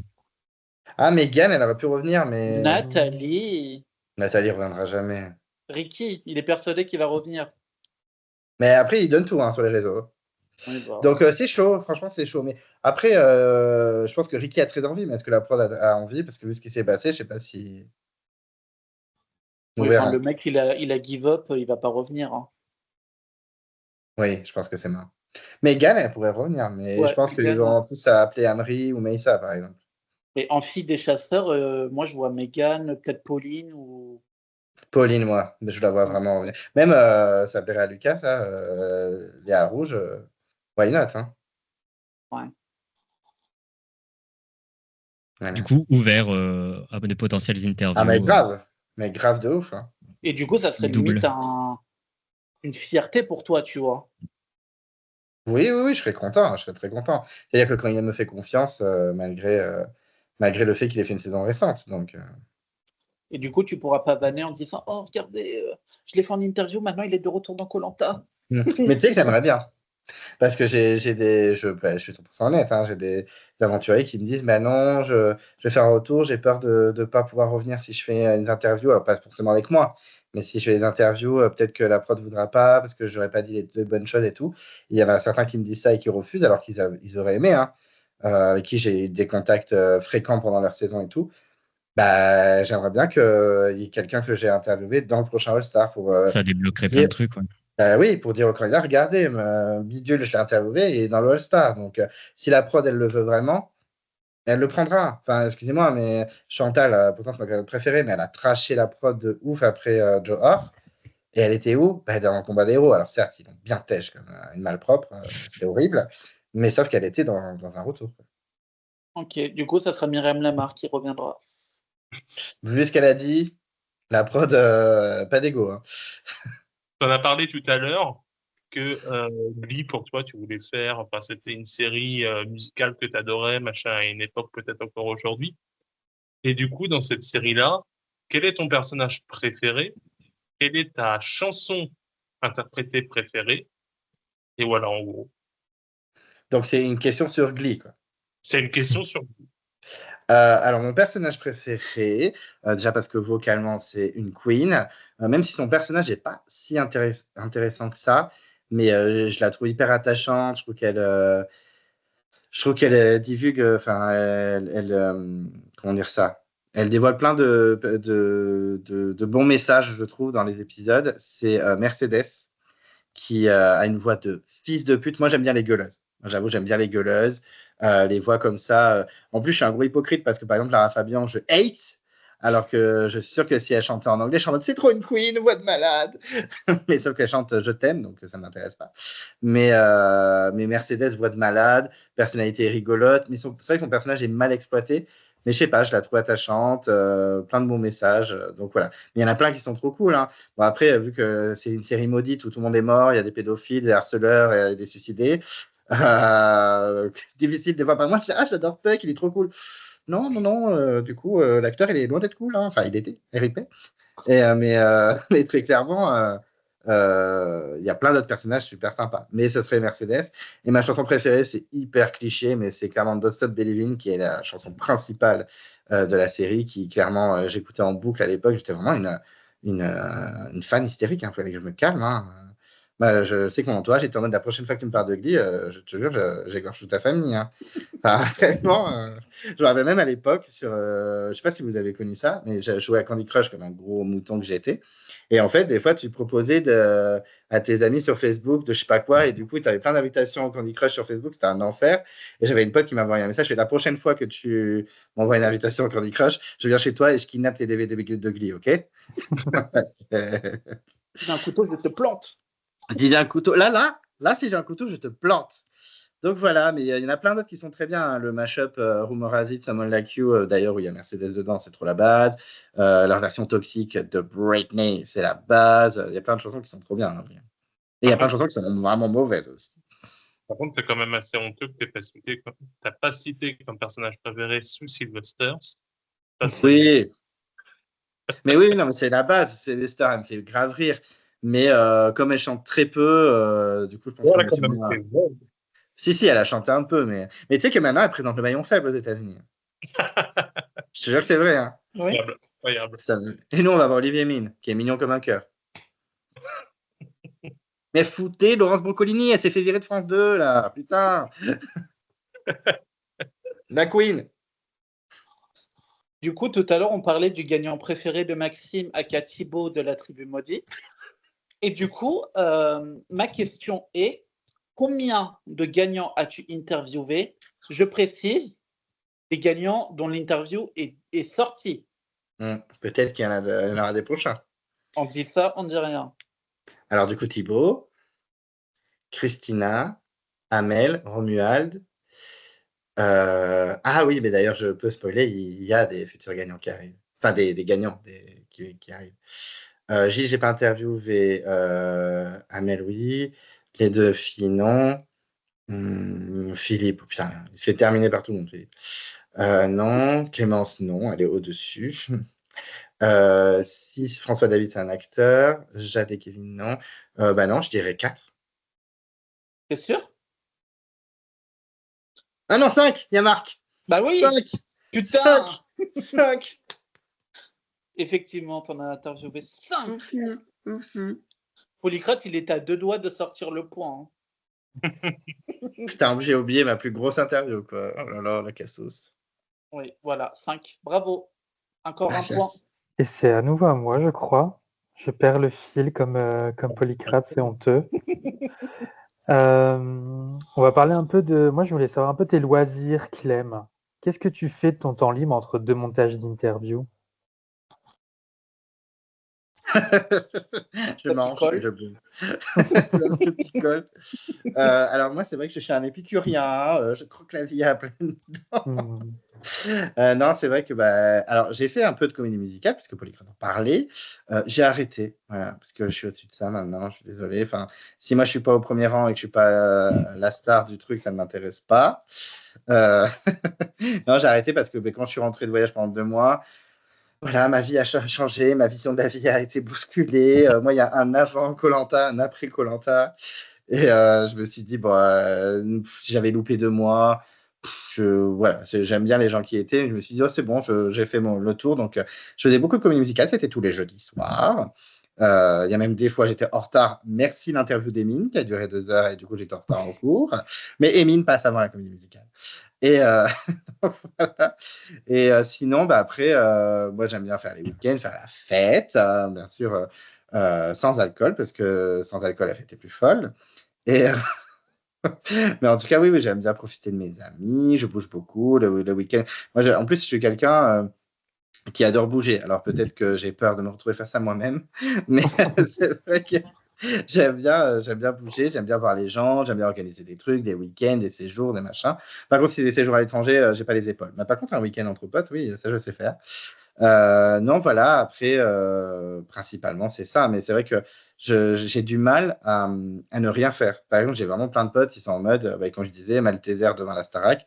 Même moi, si je vais regarder la Starac, je vais faire des trucs en même temps. Tu vois. Je dis, oh putain, il faut que je monte interview Nathalie. Oh là là, j'ai à peu près 252 000 commentaires en retard, il faut que j'y réponde. Voilà, c'est vrai que je mets même beaucoup de trucs sur les épaules, mais c'est ça un peu qui me fait vivre au quotidien, en fait. Je me vois avant d'avoir la chaîne, genre, je regardais Pékin Express et je jouais à Mario Kart sur mon téléphone, quoi. J'étais en mode, c'est ça ma vie? C'est ça ma vie? J'ai dit non. Et un soir, en me brossant les dents, je suis tombé sur une vidéo de Bonjour, c'est Palawan. Et j'ai fait, mais c'est grave la base! Et après, il a fait, je fais plus rien, en fait, je t'emmerde. J'ai fait, ah, bon, peut-être que je peux faire comme lui. Et c'est parti en couille. Voilà. Ok, donc une vie, t'es plutôt actif, quoi. C'est ce que je retiens pas passif. De ta réponse. Ouais, tout à fait. Et mais je peux être versif. Bah oui, c'est important d'être très Bah oui, la polyvalence, très important.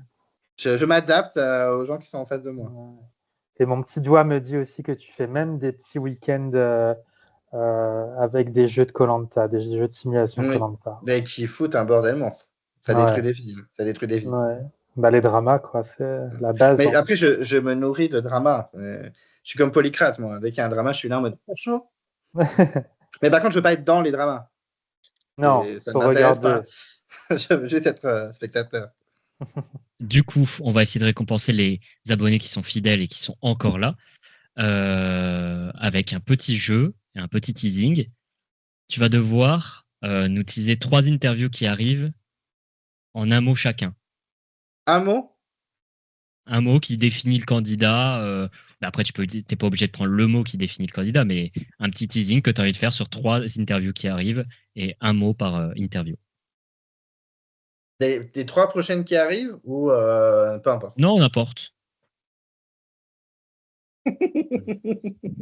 Attends, je vais regarder parce que j'ai la liste encore de. Enfin, j'ai toutes mes vidéos. Un mot sur le candidat, hein, pas sur l'interview en elle-même, hein, évidemment. Oui, bien sûr. Je peux pas dire le nom d'une saison. Hein. Bah, comme tu veux, hein, c'est toi qui décides.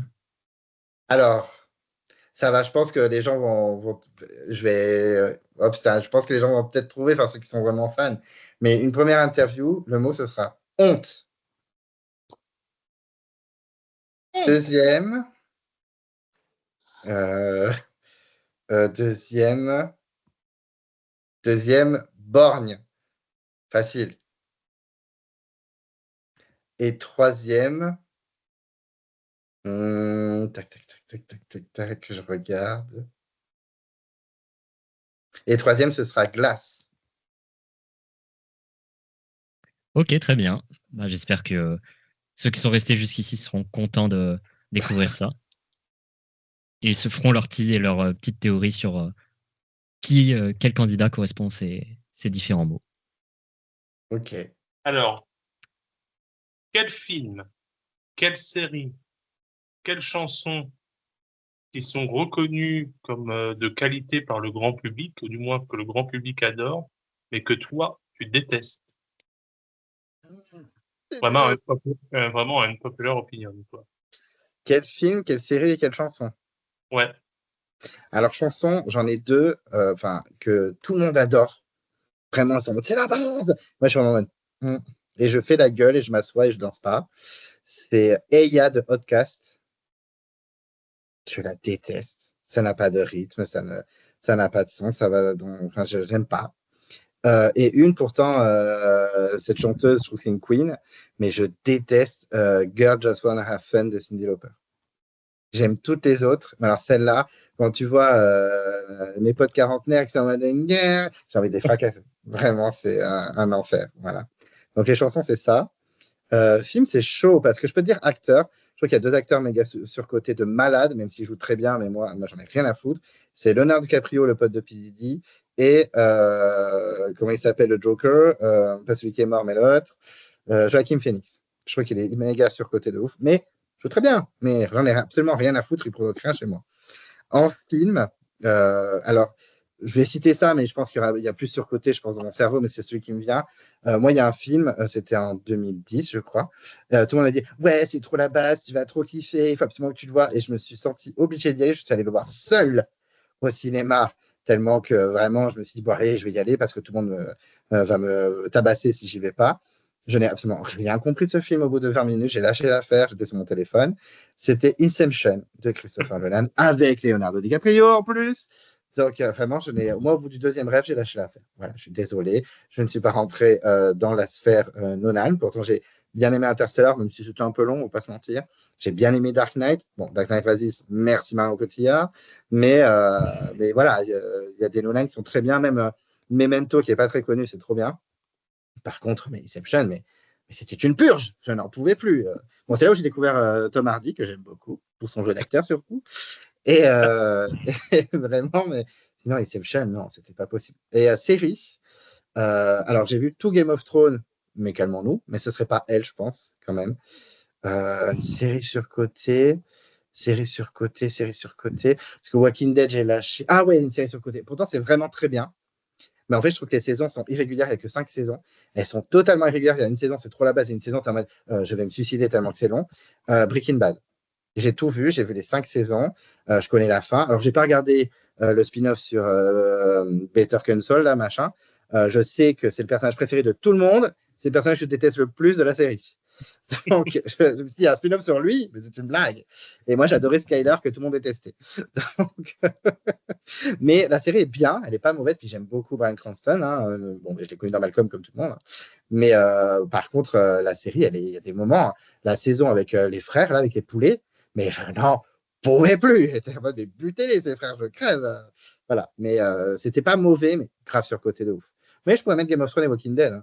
C'était en mode, si vous ne regardez pas, vous êtes des merdes. Ok, on va regarder. Je ne mets pas Game of Thrones. Ça serait honteux, d'autant plus que tu as cité une Chetson dans les films. Vraiment, Clem. Non, mais après, j'aime bien Game of Thrones, mais calmons-nous. Et puis, une fin, vraiment. C'est mon personnage que je déteste le plus qui finit sur le trône.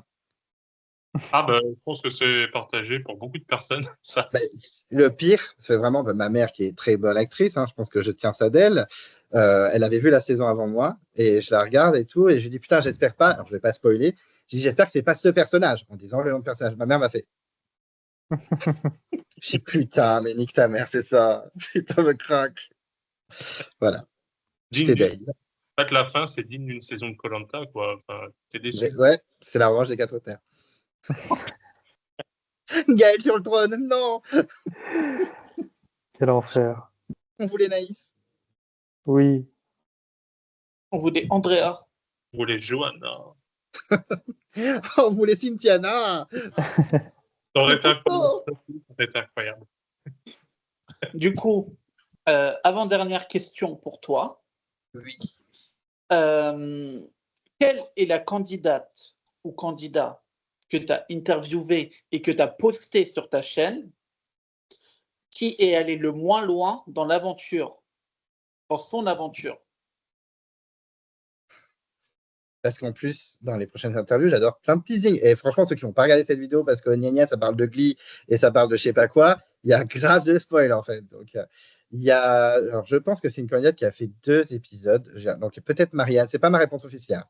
Il y a Marianne qui est vraiment partie au 2e épisode, il me semble. Mais il y a des candidats que j'ai interviewés qui vont arriver, qui sont partis encore plus tôt. Donc, vous allez kiffer. Non, j'ai pas interviewé de First Boot. Je crois pas. Peut-être. The First Boot. Oh là là, c'est la merde, c'est la merde. Je me fais toutes les saisons une par une. Ah si, c'est pas du tout Marianne, c'est Laurence de Thaïlande. Je pense que c'est elle, First Boot, premier épisode. Même Charlie, je l'ai pas interviewé, donc ça peut être que elle. C'était Myriam de Palao. Oh putain.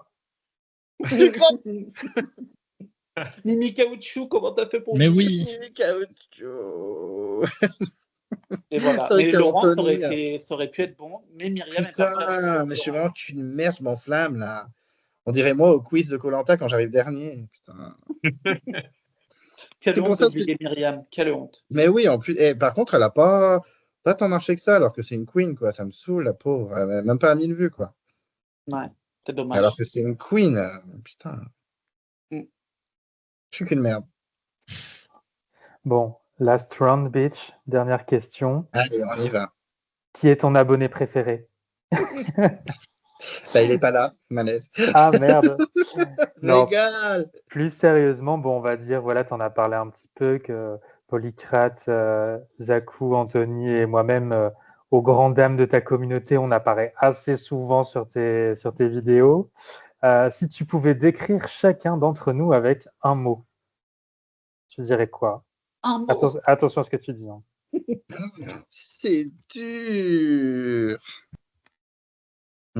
Alors, Polycrate, c'est facile. Drama.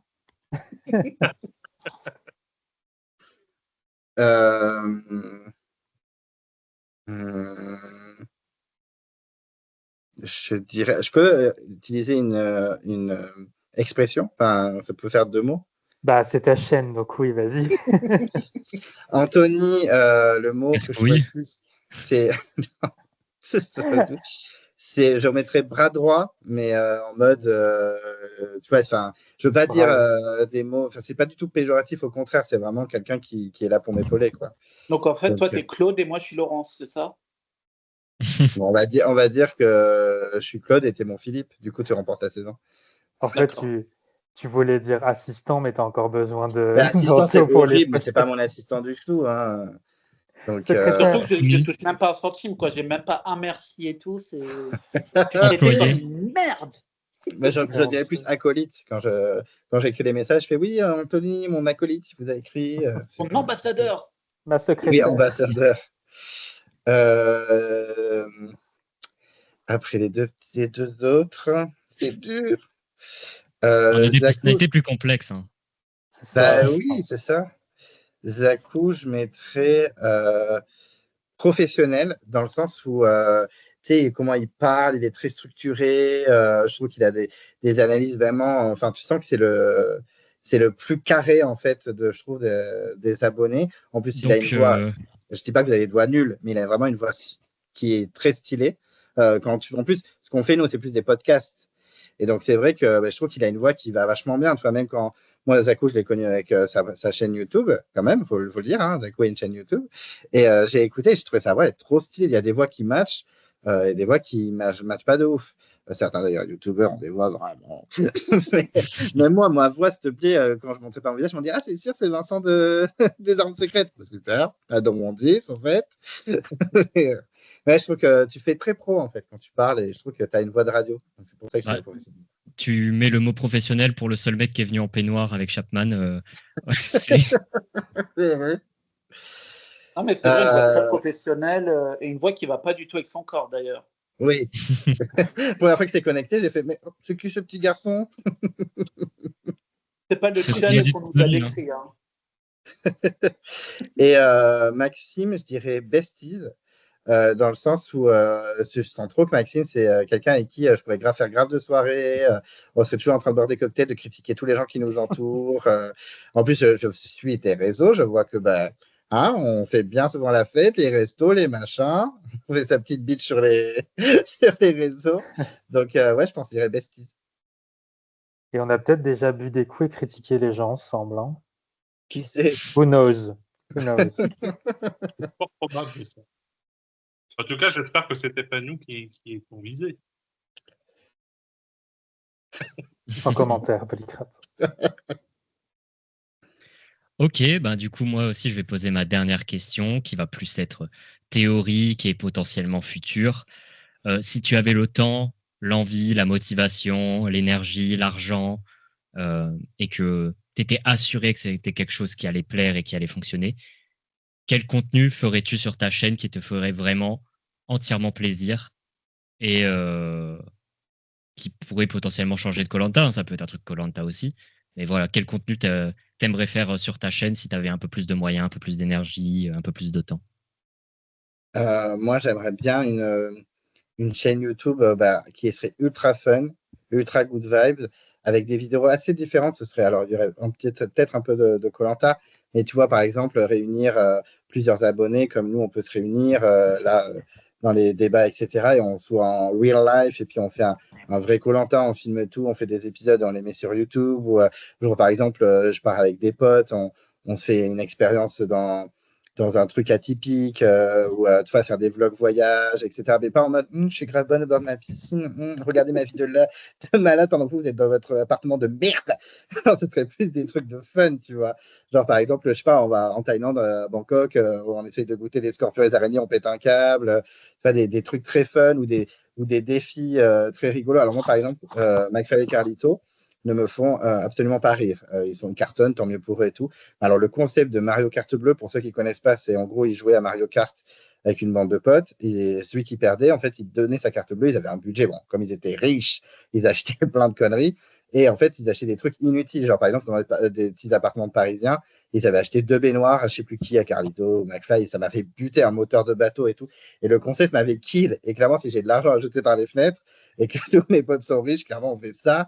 Ça me bute. Tu vois, moi qui aime bien les jeux vidéo, moi j'aime bien Kirby, Mario et Zelda. On se calme. Hein. Moi, tout ce qui est Halo, Age of Empires et Assassin's Creed, vous m'avez perdu. Mais par contre, ouais, ce genre de concept, en fait, ce serait vraiment une chaîne hyper chill, sans vraiment de directive. C'est, par exemple, je ne ferais pas comme fait les vieilles chaînes comme Cyprien, par exemple, où il faisait vraiment un thème et il faisait un truc court de 5 minutes, un peu comique dessus. Moi, j'aurais envie de faire un peu tout, quoi. Mais bon, c'est un peu brouillon, mon truc, mais ce Ce sera un truc chill et surtout bienveillant. Pour le jeu, tu feras un codename, comme ça Pierre-Yves, il payera pour tout le monde. Mais on pourrait faire un codename real life avec des cartes géantes à tourner, C'est incroyable. avec des mots choisis par les abonnés. Ah non, mais moi j'ai des idées. Hein. Pourquoi pas faire une épreuve des grappins en live? Ça pourrait être marrant. Oui, Oui, tout simplement s'il y avait vraiment des grappins. Si c'était de vrais grappins, pourquoi pas? ouais, et si les palais n'allaient pas contre un mur et que tu ne pouvais plus les prendre. Parce que Ils moi, s'en je avaient serais pas- curieux de savoir qui se jetterait au sol et tout, qui ferait des théories sur l'épreuve. Je serais curieux de savoir tout ça. Bah, ce serait chiant par contre s'il y a quelqu'un qui n'est plus dans le jeu, ce serait la pop-home girl d'un autre joueur, par exemple, ce serait un peu agaçant. Mais bon, voilà, je dis ça comme ça. Et ce serait aussi Non, mais embêtant, du coup, Maxime, que juste à côté de toi, tu as des caméras. Et puis, Des en pieds même de temps- caméra. oui, des pieds de caméra. non, mais du coup, Ça doit être très handicapant. merci d'avoir répondu à cette question. Clem. T'as dit quoi, Zakou? Bah, rien, merci d'avoir répondu à cette question. C'était ma dernière. Alors, moi, la dernière question, elle va plus te faire appel à ton imagination, aussi à tes désirs, dans le sens où, je te vois rigoler, toi, là-bas, où, si tu avais réussi au cours Florent, Aussi. et si aujourd'hui tu étais un acteur de renom, dans quel film, ou du moins quel rôle aurais-tu aimé incarner ou jouer? Ah, c'est dur. Il faut vraiment que je dise un film où je peux dire un réal, j'aurais aimé tourner avec un réal.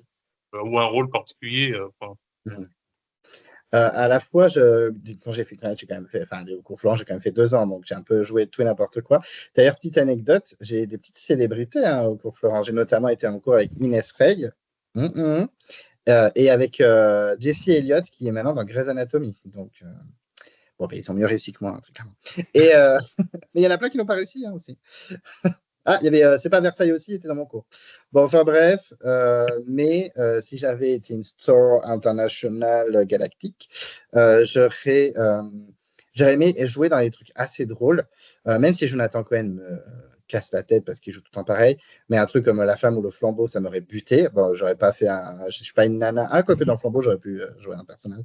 Ça m'aurait fait rire parce que je pense que sur le tournage, ils ont dû se taper des barres, donc ça devait être vraiment une partie de plaisir. Mais en même temps, j'aimerais bien faire des dramas un peu compliqués à jouer où vraiment, tu vois, tu ressors le plus douloureux de toi-même. Tu vois, par exemple, des films avec de Jacques Audiard, comme Le Prophète, de Rouillé d'Os, tu vois, ce genre de film à la fois dur, mais à la fois hyper poignant et tout, j'aurais trop aimé. Est-ce que j'aurais les épaules? J'en sais rien. Mais franchement, ça aurait été vraiment cool. J'aurais vraiment kiffé, un truc comme ça. Donc, je dirais Le Prophète, sauf que Tahar, je pense qu'il me met la raclée du siècle au niveau acting. Et pourquoi pas un rôle avec Annick du Flambeau. et cet acteur incroyable aurait remporté 4 Oscars, 10 Golden Globes. And Deux the Oscar Palmes d'Or. goes to Claim Coco. Du coup, es-tu prêt pour ta dernière question? Je suis prêt. Sachant que si tu te trompes à cette question, tu as perdu le quiz. Pardon? Bah, ce ne sera pas la première fois que je perds un quiz. Hein. Et ouais. Alors, ma question est: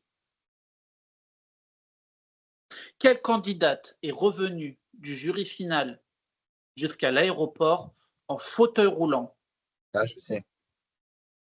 C'est Karine de Thaïlande. C'est gagné, bravo! Quasiment sans faute, qu'une erreur. Voilà, Ah c'est bon? l'histoire Non, de j'ai ta fait vie. Mimi Caoutchouc et la plus longue interview. J'ai fait 2 Ah erreurs. oui, donc 2 erreurs, tu as été une grosse fraude. Franchement, très décevant. Tu me déçois, mais tu me déçois. Non, mais Eh bien, tu t'en es bien sorti et merci beaucoup pour d'avoir joué le jeu. Pour les questions qu'on t'a posées, c'était vraiment cool. Je pense qu'on a tous kiffé. Tu nous as bien fait rire, comme d'habitude. Hein, tu es un vrai petit clown, donc merci pour tout. mais est-ce que je suis le clown de ça? Pennywise. Non, ça c'est Muni. Toi, t'es le clown de McDonald's. Ah oui. Oh, super, Ronald le taré, quoi. T'adores prendre des Happy Meal, te filmer et déballer. Ça, j'ai la ref. Putain. Mais à l'époque, sur la première chaîne, il y avait plus de 1000 vues. Bah oui, les Zakou et tous ses cousins cousines l'ont regardé. Donc, Bon, en tout cas, merci d'avoir joué le jeu, surtout à vous, d'avoir rédigé toutes ces petites questions, d'avoir fait de moi la star que je suis dans cette vidéo. Bah, une vidéo chill, c'est une vidéo bonus, hein, très clairement, pour fêter les 100 interviews. Hein. Je n'ai pas fait Koh-Lanta, je n'ai pas fait des trucs comme eux. Donc, vraiment, merci d'avoir joué le jeu. Je suis très content de vous avoir invité. On a bien rigolé. Et puis impatient de filmer l'interview de Zakou pour sa chaîne et de Anthony pour sa chaîne sur les films d'horreur aussi. On dira, alors Anthony, on fera pareil. exactement. En tout cas, merci, vous êtes trop adorables, ça m'a beaucoup touché et j'ai beaucoup rigolé, donc merci à vous. Et merci à toi et encore Merci merci à toi, pour tout ce que tu fais. Merci à toi, Clem. Ouais. Et merci pour tout. Merci pour l'invitation. Que ce soit sur YouTube et que ce soit ailleurs, merci à toi. Ben, ok, vous êtes au top et puis vous savez, sans vous, je ne suis rien. Heureusement que j'étais toi. Heureusement que je t'ai, toi. Bon, mais bonne soirée, merci à vous, vous êtes trop mignons. Merci. Allez, Ciao. À plus, bonne soirée, merci à vous. Mais j'ai l'impression que là, je sais pas ce que t'as là. Énerve-toi toute seule. Moi, je suis pas là pour m'énerver. Là, je te trouve juste ridicule, c'est tout. C'est mon deuxième prénom, ça, Calimero. Calimero? Bah ouais, c'est toi. Oui, c'est toi. Regarde, elle est là, la coquille, elle est là. Pauvre fille. Pauvre fille? Pauvre fille? Je la vomis, cette île. Je vomis cette humidité, je vomis ce temps, je vomis tout ça.